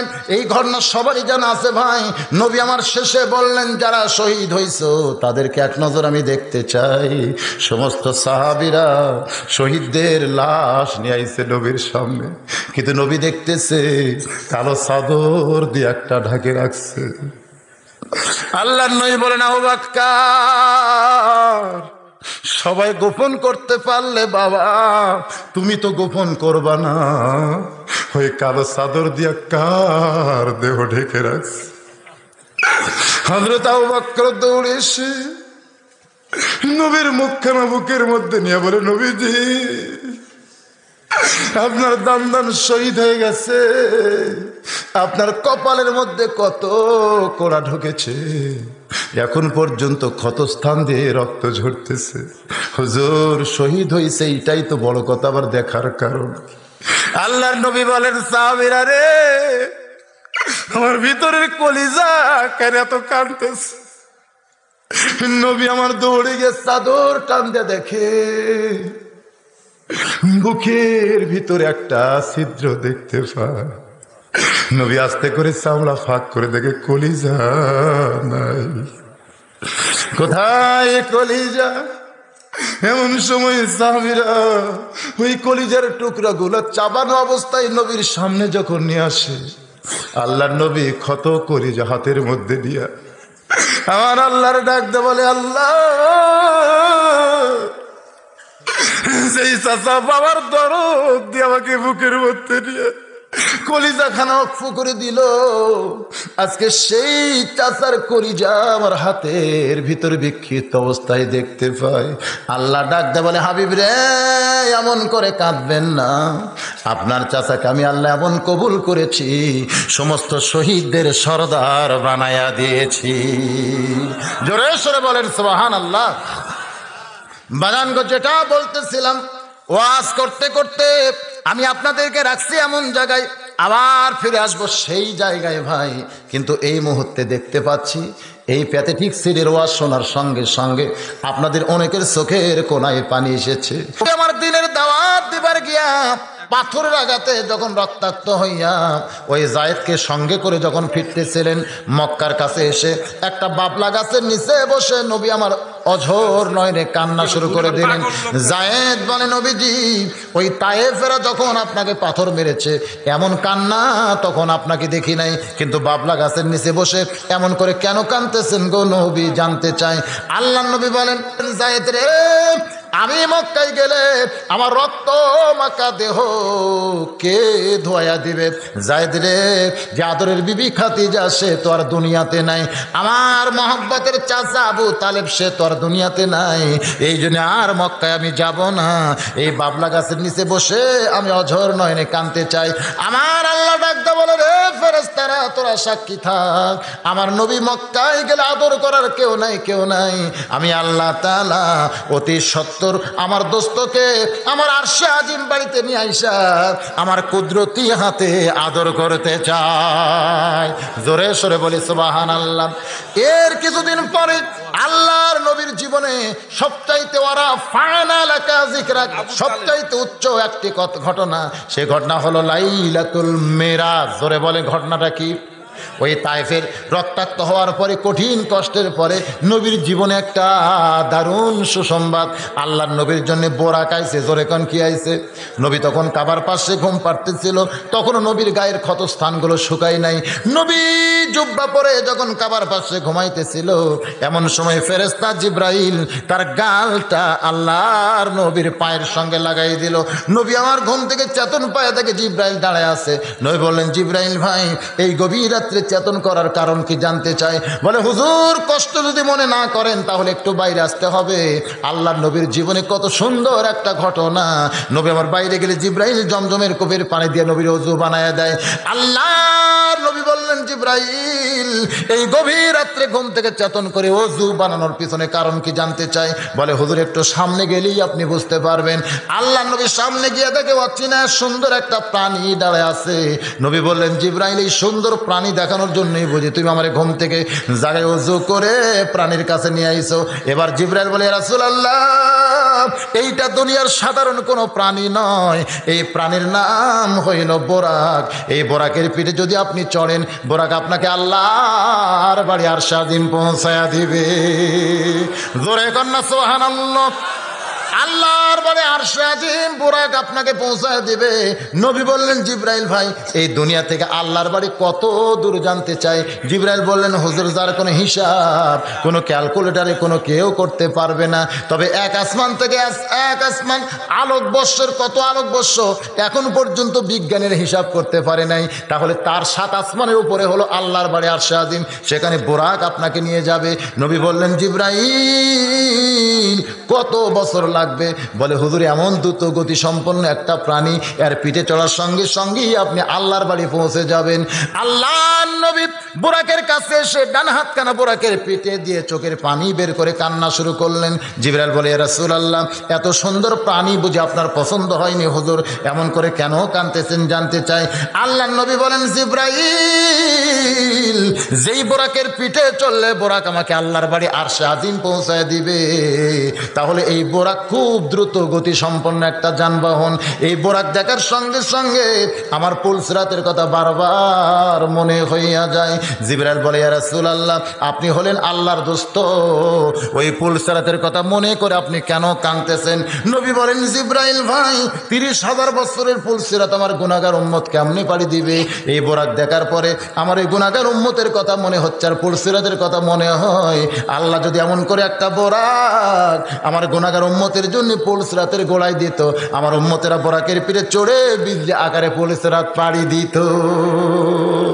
জিবরাইল বলে ইয়া রাসূলুল্লাহ এইটা মামার বাড়ির আবদার না, কোন নবীর জন্য আল্লাহ যেই বোরাক তৈরি করে নাই শুধু আপনার জন্যই তৈরি করেছে। আর আপনি সেই বোরাক গুনাহগার উম্মতের জন্য পুলসিরাতের গোড়ায় চাবেন, আমার মনে হয় এই চাওয়া আল্লাহ আপনার পুরা করবে না।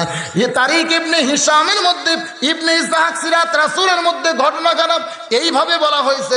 আল্লাহর নবী সঙ্গে সঙ্গে বোরাকের কাছ থেকে 11 গজ দূরে গিয়ে মাটির দিকে তাকায়া চোখের পানি বের করে বলতেছে জিবরাইল ঠেকা আমার না রে, ঠেকা আমার না, ঠেকা হলো তোমার আল্লাহর। তোমার আল্লাহ তাআলা বোরাক পাঠাইছে আমাকে তার বাড়িতে নিয়ে যাওয়ার জন্য। আমার গুনাহগার উম্মতের জন্য এমন করে একটা বোরাক যদি পুলসিরাতের গোড়ায় আল্লাহ বাজেট না করে আমি বোরাকের পিঠে চড়বই না, আমি বোরাকের পিঠে চড়বই না, আমি বোরাকের পিঠে চড়বই না। জিবরাইল থরথর করে কাঁপতেছে, আজকে না জানি আল্লাহ নবীর মধ্যে কি হয়। এমন সময় আল্লাহ ডাক দেয় বলে জিবরাইল আমি আমার দোস্তকে এতই ভালোবাসি আর আমার দোস্ত গুনাহগার উম্মতকে ভালোবাসে।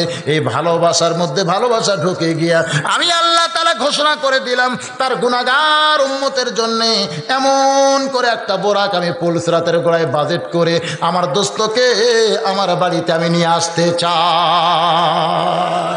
এই জন্য আল্লাহ বলেছেন লাকাদ কানা লাকুম ফি রাসূলিল্লাহি উসওয়াতুন হাসানা। সফলতা যদি অর্জন করতে চাও তাহলে দুনিয়ার সমস্ত নেতাকে বাদ দিয়া একমাত্র মুহাম্মদ রাসূলকে তোমাদের আদর্শের নেতা মেনে নাও, যে নেতা আল্লাহর বাড়িতে যাওয়ার সময় আমাদের মতন গুনাহগার উম্মতকে ভোলে না। আজকে কি নেতা আমাদের ভোট নিয়ে যখন সংসদে যায় আমাদের কথা বলার কথা খেয়ালই থাকে না। অনেক নেতা আছে না নাই, জোরে কোন আছে না নাই, কিন্তু যিনি আমাদের নবী বিশ্ব নেতা তিনি দেখেন বোরাকের পিঠে চলে আল্লাহর বাড়ি যাওয়ার সময় আমাদের কথা ভোলে নাই। বাজানগো নবীর জীবনের সবচাইতে একটা উত্তম ঘটনা এই মক্কার জীবনের মধ্যে চলেছে। এরপরে নবী আমার হিজরত করেছে মদিনায়। জোরে কোন হিজরত করেছে কোথায়? আল্লাহর নবী হিজরত করে মদিনায় চলে আইলেন। মদিনায় আসার পরে নবী আমার হিজরতের ঘটনা যদি আপনাদের শোনাতে চাই তাহলে কয়েক ঘন্টা সময় লাগবে, দরকার নাই, সকলেরই জানা আছে। আমি শুধু গোটা নবীকে আপনাদেরকে জানানোর জন্য বলতেছি, কারণ আজকের সাবজেক্টটাই হলো ফাত্তাবিউনি, আমার নবীকে অনুসরণ করতে হবে। নবী আমার মক্কা থেকে মদিনায় এসে একটা মসজিদ বানাইলেন, যে মসজিদের নাম হলো মসজিদে কুবা। জোরে কোন নাম কি? কেন মসজিদ বানাইলেন? লাইলাতুল মেরাজে আল্লাহর কাছে গিয়া নবী আমার কয় ওয়াক্ত নামাজ পাইলেন? জোরে কন, কয় ওয়াক্ত নামাজ পাইলেন? আজকাল আমরা অনেক সময় এরকম ওয়াজ শুনতে পাই, নবী যখন নামাজ নিয়ে আসতেছিলেন মুসা নবীর সঙ্গে দেখা হয়েছে, মুসা নবী বলতেছে, ওগো আল্লাহর নবীর, আপনি তো নামাজ নিয়ে যাচ্ছেন, কয় ওয়াক্ত নামাজ? নবী বলতেছেন 50 ওয়াক্ত। ভাই মুসা বলতেছে, আপনার উম্মতেরা 50 ওয়াক্ত নামাজ পড়তে পারবে না, আপনি আবার আল্লাহর কাছে ফিরে যান। নবী আবার আল্লাহর কাছে ফিরে গেল, আল্লাহ আবার 25 ওয়াক্ত নামাজ দিল। নবী আমার 25 ওয়াক্ত নিয়ে চলে আসতেছে, মুসা নবী বলে, কয় ওয়াক্ত হয়েছে? বলে 25 ওয়াক্ত।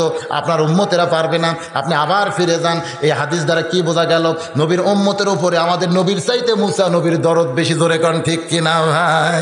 এই হাদিস কানা এমন ভাবে প্রমাণ করছে বনি ইসরাইলি রিওয়ায়াত, এটা কিন্তু নবীর হাদিস না, এটা নবীর হাদিসের মধ্যে ঢুকাইয়া দিয়া বাজান তো আমাদের নবীর শানকে খাটো করেছে। যে মুসা নবী আমাদের দরদ বুঝতেছে, কিন্তু নবী আমাদের দরদ বুঝতেছে না। আল্লাহ 50 ওয়াক্ত দিল আর নবী খুশি হয়ে নিয়ে আইলো, আর মুসা নবী বলতেছে আপনার উম্মতেরা পারবে না। তার মানে হাদিস দেখ কি বোঝা গেল? আমাদের নবীর দরদ উম্মতের প্রতি বেশি না মুসা নবীর দরদ বেশি? এ জোরে কান, কার বেশি? তাহলে আমাদের নবী 50 ওয়াক্ত নামাজ পায়, কিছুই কইল না, আর মুসা নবী বলতেছে আপনার উম্মতেরা 50 ওয়াক্ত পারবে না। তার মানে বোঝা গেল আমাদের নবী কিছু বোঝে না, তাই নাকি? বাজান কতগুলো কথা শোনার পরও জিনিসটা অন্তর দিয়া বুঝতে হবে। আমাদের নবী সুবহানাল্লাহ কোন, যেই নবীর উম্মত হওয়ার জন্য মুসা নবী পর্যন্ত আল্লাহর কাছে ফরিয়াদ করেছে, কিন্তু আমার আল্লাহ কবুল করে নাই। বিনা দরখাস্তে আল্লাহ আমাদেরকে সেই নবীর উম্মত হওয়ার তৌফিক দিয়েছে। সেই নবীকে চেনার দরকার আছে না নাই? ধরে এখন আছে না নাই? এই যে 5 ওয়াক্ত নামাজ আমাদের জন্য নবী নিয়ে আসলেন দুনিয়ায়, আসার পরে নামাজ পড়ার একটা ঘর তৈরি করলেন। ওই ঘরটার নাম হলো মসজিদে কোবা। ধরে এখন ঘরের নাম কি? সেই মসজিদে কোবা কাবার আঙ্গিকে তৈরি হয়েছে, চারিদিকে শুধু দেওয়াল ছিল, চারিদিকে 4টা দেওয়াল দিয়া কাবার দিকে মুখ করে নবী আমার নামাজ পড়া শুরু করলেন। এরপরে কেবলা পরিবর্তন হয়েছে, অনেক ঘটনা আছে। আমি যেটা বলতে চাই, মসজিদে নবী যখন নবী বানাইলেন, বানানোর পরে কিন্তু তখনও মেহরাব ছিল না। একদিন আল্লাহ নবী সাহাবীদের সামনে যখন আলোচনা শুরু করবেন, এমন সময় আমার আল্লাহ তাআলা নাজিল করলেন, ইয়া আইয়ুহান নাবিয়্যু হারজিল মুমিনিনা আলাল কিতাল। ওগো নবী, শুধু নামাজ পড়লে হবে না, জিকির করলে হবে না। যাদেরকে নিয়ে নামাজ পড়তেছেন, জিকির করতেছেন, তাদেরকে স্ট্যান্ডিং আর্মির মতন গড়ে তুলতে হবে। জোরে কর সুবহানাল্লাহ। যেই নবীর চরিত্র দেখে একটা ইহুদি পর্যন্ত মুসলমান হয়ে গেছে ভাই, একটা না, শত শত ইহুদি মুসলমান হয়ে গেছে। নবী যখন মসজিদ নববীর মধ্যে বসা, এমন সময় ইহুদি মসজিদের মধ্যে ঢুকে দাঁড়িয়ে পেশাব করা শুরু করেছে। আল্লাহর নবী ওই ইহুদির দিকে উঠে আসতেছে, কিছু বলবে, এমন সময় ওমর ফারুক তরবারি বের করতেছে। নবী বললেন, ওমর তরবারি খাপের মধ্যে ঢুকাইয়া দাও, তোমার তরবারি যদি ওই ইহুদি বেটা দেখতে পায়, ওর পেশাব বন্ধ হয়ে যাবে বাবা, আর পেশাব বন্ধ হলে লোকটা বড় কষ্ট পাবে। উমর ফারুক দাঁতে কামড়ায়, লবে কামড়ায়, আর বলে, নবীজি আমাদের মসজিদে পেশাব করে মসজিদ নাপাক করতেছে, আর আমি তরবারি বের করতেছি, তরবারি দেখলে তার পেশাব বন্ধ হবে। আপনি ওই দিকেই দেখলেন, কিন্তু মসজিদে পেশাব করতেছে আপনি সেইটা দেখলেন না। এই শয়তানকে আমি 2 টুকরা না করলে আমার কলিজায় শান্তি পাবে না। নবী বললেন, আতিউল্লাহ ওয়া আতিউর রাসূল, আল্লাহর অনুগত্য করো, নবীকে মানো। আমি নবী যখন তরবারি খাপের মধ্যে ঢোকার বলতেছি, তোমার তরবারি বের করার কোনো আদেশ নাই, হুকুম নাই। ওমর ফারুক আল্লাহর নবীকে মানতে গিয়া তরবারি খাপের মধ্যে ঢুকে চোখ বন্ধ করে বসে আছে। আবু বকর বলতেছে, ওমর রে চোখ বন্ধ করলে কেন? বলে, এই দৃশ্য আমি দেখতে চাই না, এই দৃশ্য আমি দেখতে চাই না। আমাদের নামাজের ঘরে একটা ইহুদি পেশাব করবে, এই দৃশ্য আমি দেখতে চাই না। আবু বকর বলেন, ওমর তুমি শুধু পেশাব করা দৃশ্য দেখছো, কিন্তু দয়ার নবীর রহমত তুমি দেখো নাই। দেখো নবী আমার কি জন্য ইহুদির কাছে যায়। আবু বকরকে আল্লাহ এমন কিছু বুঝ দিছে যেই বুঝটা নবীর কোন সাহাবীর মধ্যে আল্লাহ দেয় নাই। এই জন্য নবী বলতেন, আল্লাহর পরে এই দুনিয়াতে কেউ যদি আমার দোস্ত থাকে, এই দোস্তের নাম হইল আবু বকর সিদ্দিক। জোরে সরে কান সুবহানাল্লাহ। আল্লাহ নবী ইহুদির কাছে গিয়া তার বগলের উপরে হাত দিয়ে বললেন, বেটা রে, এই ঘরে আমরা নামাজ পড়ি বাবা, এই ঘর কি পেশাব করার জায়গা? ওই যে দেখো বাহিরে পেশাব করার জায়গা আছে, এখন থেকে তোমার যদি পেশাব লাগে তাহলে তুমি বাহিরে পেশাব করো। তবে ভুলকি দিয়া দেখবে যদি উমর না থাকে, তাহলে এর মধ্যেও পেশাব করলে তোমার কোনো আপত্তি নাই, কোনো দোষ হবে না, কারণ আমি থাকলে তোমার কোনো ক্ষতি হবে না। কিন্তু আজকে আমি আছি, দেখো উমরও কিন্তু কয়েকবার তরবারি বের করছে তোমাকে 2 খণ্ড করার জন্যে। আমি নিষেধ করছি বলে তরবারি খাপের মধ্যে ঢুকায় দিছে। আজকে যদি আমি না থাকতাম তাহলে এতক্ষণ তুমি 2 টুকরা হয়ে যাইতা। আমি আসি বলে তুমি এখন পর্যন্ত দাঁড়িয়ে আছো। ইহুদি উমরের দিক না তাকায়া আল্লাহর নবীর দিকে তাকায়া তা গাছের গোড়া কাটলে গাছটা যেমন ঠাস করে পড়ে যায়, এমন করে ঠাস করে নবীর দুইটা পায়ের মধ্যে পড়ে বলে, নবীজি আমি এতদিন শুনেছি আপনি রাহমাতুল লিল আলামিন, গোটা বিশ্ব জগতের রহমত। একটা মানুষ কি করে গোটা বিশ্ব জগতের রহমত হয় আজকে নিজের চোখে দেখে আর আমি ইহুদির দলে থাকবো না, আমি আজ থেকে আপনার দলে ভর্তি হবার চাই। যেই নবী আমার ইহুদির পেশাব করার পরে ইহুদির বগলের মধ্যে হাত দিয়ে তাকে আপন দলে ভর্তি করে নাই, বাজান রে নবী আমার দুনিয়া থেকে বিদায় হয়ে চলে গেলেন।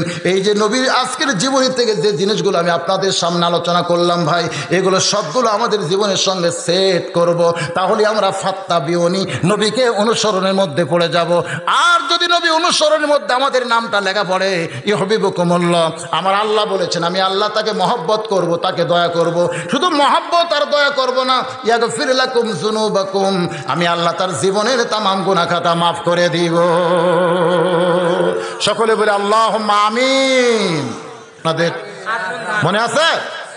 দুনিয়ার সবাই সবাইকে ভুলতে পারে, কিন্তু আমি আল্লাহ কোনোদিন কাউরে ভুলি না।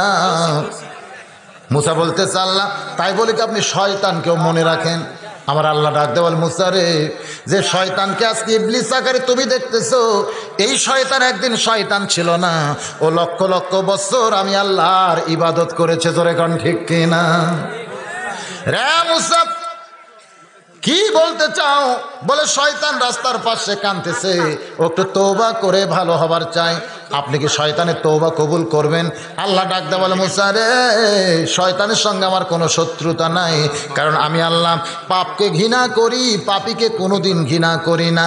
পাপী যদি তওবা করে আমি আল্লাহ সঙ্গে সঙ্গে তার জীবনের সব পাপগুলো মাফ করে দে। আজকের এই মাহফিলে যারা আমরা বসে আছি ভাইজান, অনেকে হয়তো এমন থাকতে পারে যে এশার নামাজ পড়ে নাই, এরকম থাকতে পারে না।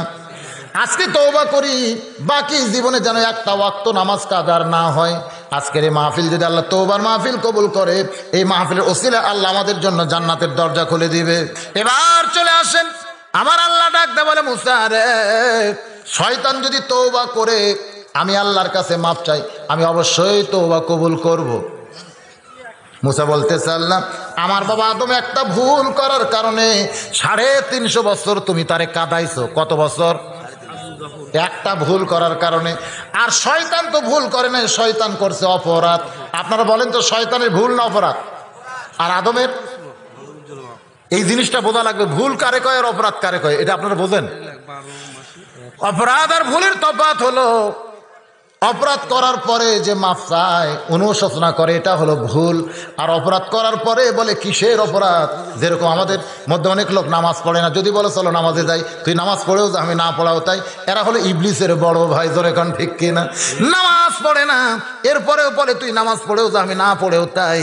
আবার দুই একজন লোক সুদ খায়, ঘুষ খায়, যদি বলা হয় সুদ ঘুষ খাইলে এরকম গুনাহ হয়, কয় দেখছি দেখছি দেখছি, কত হুজুর এরকম করতেছে, এরকম বলে না, মানে সুদ খাইতেছে তারপর অনুশোচনা। এরা কিন্তু ইবলিসেরও বড় ভাই। ইবলিস এদেরকে দেখে ভয় করে, শয়তান এদেরকে দেখে ভয় করে। কোনো সুদেরও ঘুষেরও যখন রাস্তা দিয়ে যায়, শয়তান সে রাস্তা দিয়ে আর যায় না। কিসের ভয়ে? ওমর ফারুকের ভয়ে একটা, আর ওদের জন্য আর একটা ভয়, যে ওদের উপর গজব পড়তে, ওই গজব যদি আল্লাহ আমার উপরও ভাইলে দেয়। বুঝেন না? আমার এলাকার এক লোকের জমির থেকে পোকা পড়ে না, মানে যে মাজরা পোকা ধরছিল, মাজরা পোকা ধরে খালি সব শীষ মরা মরা হয়। তো লোকটা জমির আল কানতেছে, তো এক লোক যাওয়ার সময় বলতেছে, ভাই কি খবর? কয় যে পোকা ধরছে ভাই, হাই রে হাই, আমার এবার ধান পাওয়ারই বুদ্ধি নাই, বহু ওষুধ দিলাম কাম হচ্ছে না। তো বলতেছে একটা ওষুধ আমার কাছে আছে, তুমি দিবার পারবা? বলে কি ওষুধ ভাই? বলে তুমি যদি 4 সুদেরও, যারা সুদ খায় এরকম 4 জন ব্যক্তির নাম কাগজে লিখে জমির 4 আলে 4টা পুঁতে রাখতে পারো, তাহলে তোমার জমির পোকা থাকবে না। একেবারে সঙ্গে সঙ্গে ওই এলাকার মধ্যে 4টা সুদেরওর নাম এখানে 4 জমির আলে পুঁতে রাখছে। কিছুদিন পরে আমার কাছে এসে বলতেছে, হুজুর জীবন্ত প্রমাণ, সুদেরওকে দেখে পোকা পর্যন্ত এমন ভয় করে, এক পোকা হওয়ার জমির নাই। যারা সুদ খায়, আমি কইলাম যাদের নাম লেখলা তারা কেমন সুদ খায়? বলে গ্রামীণ ব্যাংকে যারা কিস্তি নিছে এরাও তো সুদ দেওয়ার মধ্যে আছে। আসলে আছে না নাই? একটা হলো দেওয়া আর একটা হলো খাওয়া। আমি কইলাম তুমি খাওয়ারটা লিখছো না দেওয়ারটা লিখছো? বলে হুজুর দেওয়ারটা আমি দিয়েছিলাম, কাম খুব একটা হয় না, কিন্তু যারা খায় তাদের নাম দিলে কাম সঙ্গে সঙ্গে হয়। দেওয়ারটা দিলে কাম খুব একটা হয় না, হয় কিন্তু খুব একটা হয় না। কিন্তু যারা খায় খালি দেওয়া মাত্র। আপনারা এখন থেকে ডায়মোক্রন কিনবেন না, খালি সুদালুকের নাম প্রকার করে জমির চারিয়ালে পুঁতে রাখবেন, দেখবেন কি প্রমাণ। যেটা বলতেছিলাম যে বাজান পাপ করার পরে অনুশোচনা করে না, এইটার উপরে যখন আবার মারামো করে, এরা হলো শয়তানের বড় ভাই। যেটা ইবলিস শয়তান করেছিল, কি করছিল, যে আমি আগুনের তৈরি, আদম মাটির তৈরি, আমি আদমকে সেজদা করব না, এরকম আল্লাহর সঙ্গে ঝগড়া করছিল, জোরে কোন ঠিক কিনা? যার কারণে সেইটা হলো অপরাধ। মুসা আলাইহিস সালাম বলে, আল্লাহ আমার বাবা আদম একটা ভুল করার কারণে 350 বছর তুমি তারে কাঁদাইছো, আর ইবলিস অপরাধ করার কারণে কয় হাজার বছর তারে কাঁদতে হবে। আল্লাহ ডাকদা বলে, মুসা রে, ইবলিসকে বলে দিও হাজার হাজার বছর তারে কান্দা লাগবে না। অমুক জায়গায় আমার আদমের কবর আছে, ওই কবরে যদি একটা সেজদা দেয়, আমি আল্লাহ তাআলা তার তওবা কবুল করে নিব। হাজার হাজার বছর কান্দার দরকার নাই। অমুক জায়গায় আমার আদমের কবর আছে, ওই কবরে যদি একটা সেজদা দেয়, আমি আল্লাহ ইবলিসের তওবা কবুল করে ওকে মাফ করে দিব। মুসা বলতেছে, আল্লাহ তাহলে শয়তানের ভাগ্য খুলে গেছে, যে রাস্তার পাশে কাঁদতেছে সে তো অবশ্যই সেজদা দিতেই চাবে। আল্লাহ বলে, মুসা রে যা, শয়তানকে খবর দে। এবার মুসা আলাইহিস সালাম আসার সময় শয়তান বলে, নবীজি আমার তওবাকে আল্লাহ কবুল করবে। মুসা নবী বলতে, শয়তান রে তোর কপাল খুলে গেছে। শয়তান বলতেছে, তাহলে কয় হাজার বছর কাঁদতে হবে, কয় হাজার বছর সেজদা দিয়া থাকতে হবে? মুসা বলে, শয়তান রে হাজার বছর কান্দাকারীর দরকার নাই, কয় হাজার বছর সেজদা দেওয়ার দরকার নাই, শুধু একটা সেজদা দিলি আল্লাহ তোর তওবা কবুল করবে। সঙ্গে সঙ্গে শয়তান মারছে সেজদা। আল্লাহ নবী মুসা কয়, শয়তান রে কোন জায়গায় সেজদা মারলি? বলে, আল্লাহর সেজদা করলাম। মুসা কান্দের বলে, শয়তান ওই আল্লাহকে সেজদা করলে তোর তওবা কবুল হবে না। অমুক জায়গায় আদমের কবর আছে, ওই কবরে একটা সেজদা দিলি আল্লাহ তোর তওবা কবুল করবে। সঙ্গে সঙ্গে শয়তান চিল্লায়, মুসা রে তোমার আল্লাহর আক্কেল নাই। শয়তান চিল্লায় বলতেছে, মুসা রে তোমার আল্লাহর আক্কেল নাই। জীবন্ত অবস্থায় যে আদমকে সেজদা দিলাম না, মরার পরে তার কবরে সেজদা দিয়া আমি শয়তান বেঈমান হবার পারবো না। কি ফতুয়া! জীবিত অবস্থায় যে শয়তানকে আদমকে সেজদা দিলাম না, মরার পরে সে আদমের কবরে সেজদা দিয়ে আমি বেঈমান হবার পারবো না। আমার পাঁচ পীরে এরকম কিছু লোক আছে, রমজান মাসে ওরা ইফতার পার্টি করে, ইফতার পার্টি। তো একদিন দেখলাম কিছু বসে আছে ইফতার সামনে নিয়ে, 14-15 প্রকার আইটেম, ভাই যত আইটেম আছে সব আইটেম সামনে নিয়ে এইরকম থালি নিয়ে ইফতার নিয়ে বসে আছে, মুখ এরকম করে বসে আছে। আমি কইলাম, ভাইজান আমার মনে হয় আপনি রোজা নাই। হুজুর আপনি ঠিকই কইছেন, সারাদিন রোজা না থেকে কবিরা গুনাহ করছি হুজুর, কিন্তু ইফতার না করে আমি মুনাফিক হয়ে মরতে পারবো না। খালি চাপাত জুতের বাড়ি ধরে সারাদিন রোজা না থেকে কবিরা গুনাহ করছে, কিন্তু ইফতার না করে মুনাফিক হয়ে থাকে। এরা হলো শয়তানের বড় ভাই, ধরে কোন ঠিক কিনা? ইবলিসও যায়, এরাও তাই। আপনাদের এলাকায় ইফতার পার্টির লোক আছে, ইফতার পার্টি, ইফতার মাহফিল আলাদা, কিন্তু ইফতার পার্টি হলো আলাদা। দেখবেন মাগরিবের নামাজ না, ইফতার করে ভন ভন করে সব চলে যাচ্ছে, নামাজ পড়তেছে না। এরকম বহু লোক আছে, এরা ইফতার পার্টি করে। আল্লাহ পাক আজকের আলোচনার মধ্য দিয়া যতটুকু আলোচনা আমাদের শোনাইলো, বক্তা এবং শ্রোতা সবাইকে আল্লাহ আমল করার তৌফিক দান করে, সকলে বলে আল্লাহুম্মা আমিন। এখন ইস্তেগফার পড়ে, আস্তাগফিরুল্লাহ রাব্বি মিন কুল্লি জামবি ওয়া তুবু ইলাইহি, আস্তাগফিরুল্লাহ রাব্বি মিন কুল্লি জামবি ওয়া তুবু ইলাইহি, আস্তাগফিরুল্লাহ রাব্বি মিন কুল্লি জামবি ওয়া তুবু ইলাইহি, লা হাওলা ওয়ালা কুওয়াতা ইল্লা বিল্লাহিল আলিয়্যিল আযীম। আল্লাহুম্মা সাল্লি আলা মুহাম্মাদ ওয়া আলা আলি মুহাম্মাদ কামা সাল্লাইতা আলা ইব্রাহিম ওয়া আলা আলি ইব্রাহিম ইন্নাকা হামিদুম মাজিদ। আল্লাহুম্মা বারিক আলা মুহাম্মাদ ওয়া আলা আলি মুহাম্মাদ কামা বারাকতা আলা ইব্রাহিম ওয়া আলা আলি ইব্রাহিম ইন্নাকা হামিদুম মাজিদ। বল কোনটা?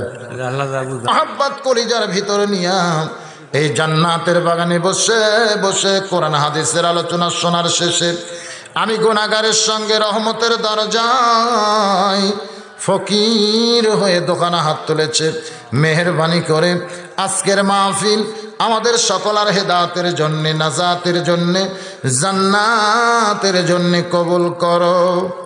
এই মাহফিলের শুরু থেকে শেষ পর্যন্ত যত আলোচনা হয়েছে এর মধ্যে যদি ত্রুটি হয়, ভুল হয়, মাফ করে দাও। এর জাহাদিয়া মঞ্জুর করো। সোনার মদিনায় নবী পাকের রওজা মোবারকে কবুল করে নাও। মদিনা কত সুন্দর নাম মদিনা, মদিনার মানুষটা যে কত সুন্দর। চাঁদ ভরা মুখকেও যদি একবার দেখতে পায় তার জন্যে জাহান্নামের আগুন হারাম হইয়া যায়। মাবুদ, এই দরদি নবী আজকে মদিনায় আমাদের জন্য রব্বি হাবলি উম্মতি বলে কাঁদতেছে, কিন্তু সেই নবীর জন্যে আমাদের কলিজা কান্দে না। জাহাদিয়া মঞ্জুর করো, এই নবীজি রওজা মোবারকে কবুল করো। তামাম আম্বিয়ায়ে কেরাম, আসহাবে কেরাম, তাবিনে কেরাম, তাবা তাবিনে কেরাম, আউলায়ে কেরাম, পীর মাশায়েখ, বুজুর্গানে কেরাম, তামাম পৃথিবীর মাটির নিচে যত মুমিন মুমিনা আছে আল্লাহ সকলের পরে হাদিয়া কবুল করো। আমরা যারা হাত তুলেছি আমাদের মধ্যে যাদের মা নাই দুনিয়ায়, ছোট্ট একটি শব্দ হলো মা। এই নামের মধ্যে যে কি মধু, যাদের মা নাই তারাই বুঝতেছে। মায়ের এক ফোঁটা দুধের দাম কাটিলে গায়েরই চাম, পার জুতা বানাইলে ঋণের শোধ হবে না। এমন দরদি ভবে কেউ হবে না আমার মা গো। এই দরদের মা আজকে যাদের কবর গেছে আল্লাহ, এই মায়ের কবর জান্নাতের টুকরা বানিয়ে দাও।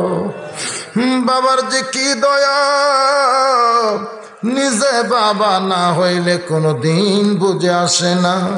বাবার বাড়ি ঘর সবই আছে, আজকে যাদের বাবা এতিম হয়ে কবরে গেছে, মেহেরবানি করে বাবার কবর জান্নাতের টুকরা বানিয়ে দাও।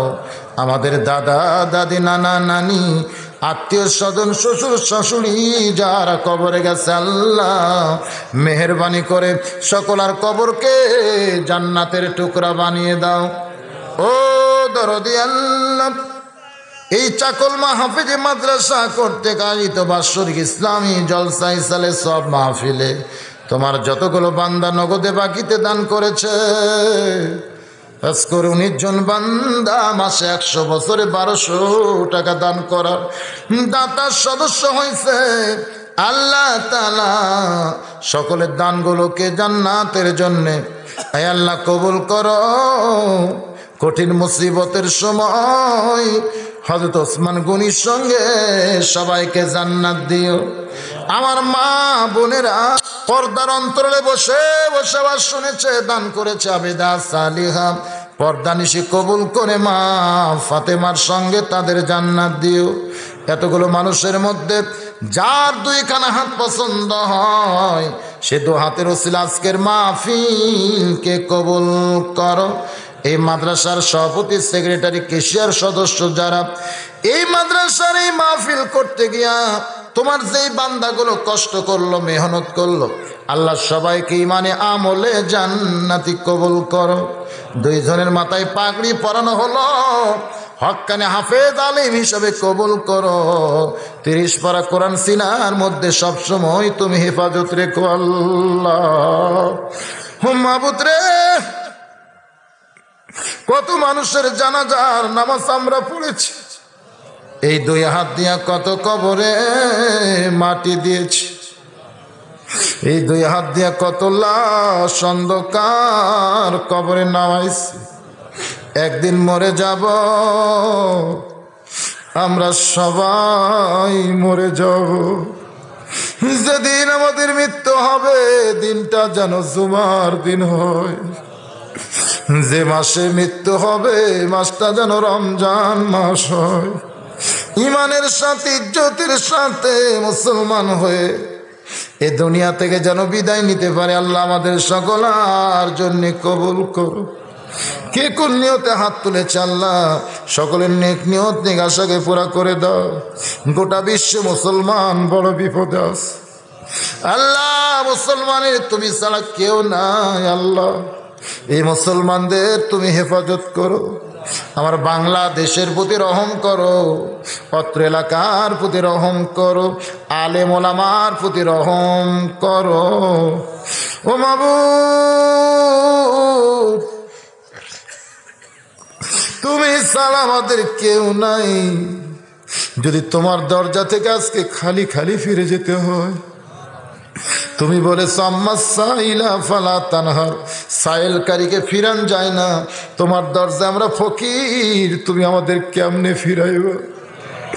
আল্লাহ মেহেরবানি করে আমাদের সকলের জন্য দোয়া কবুল করো।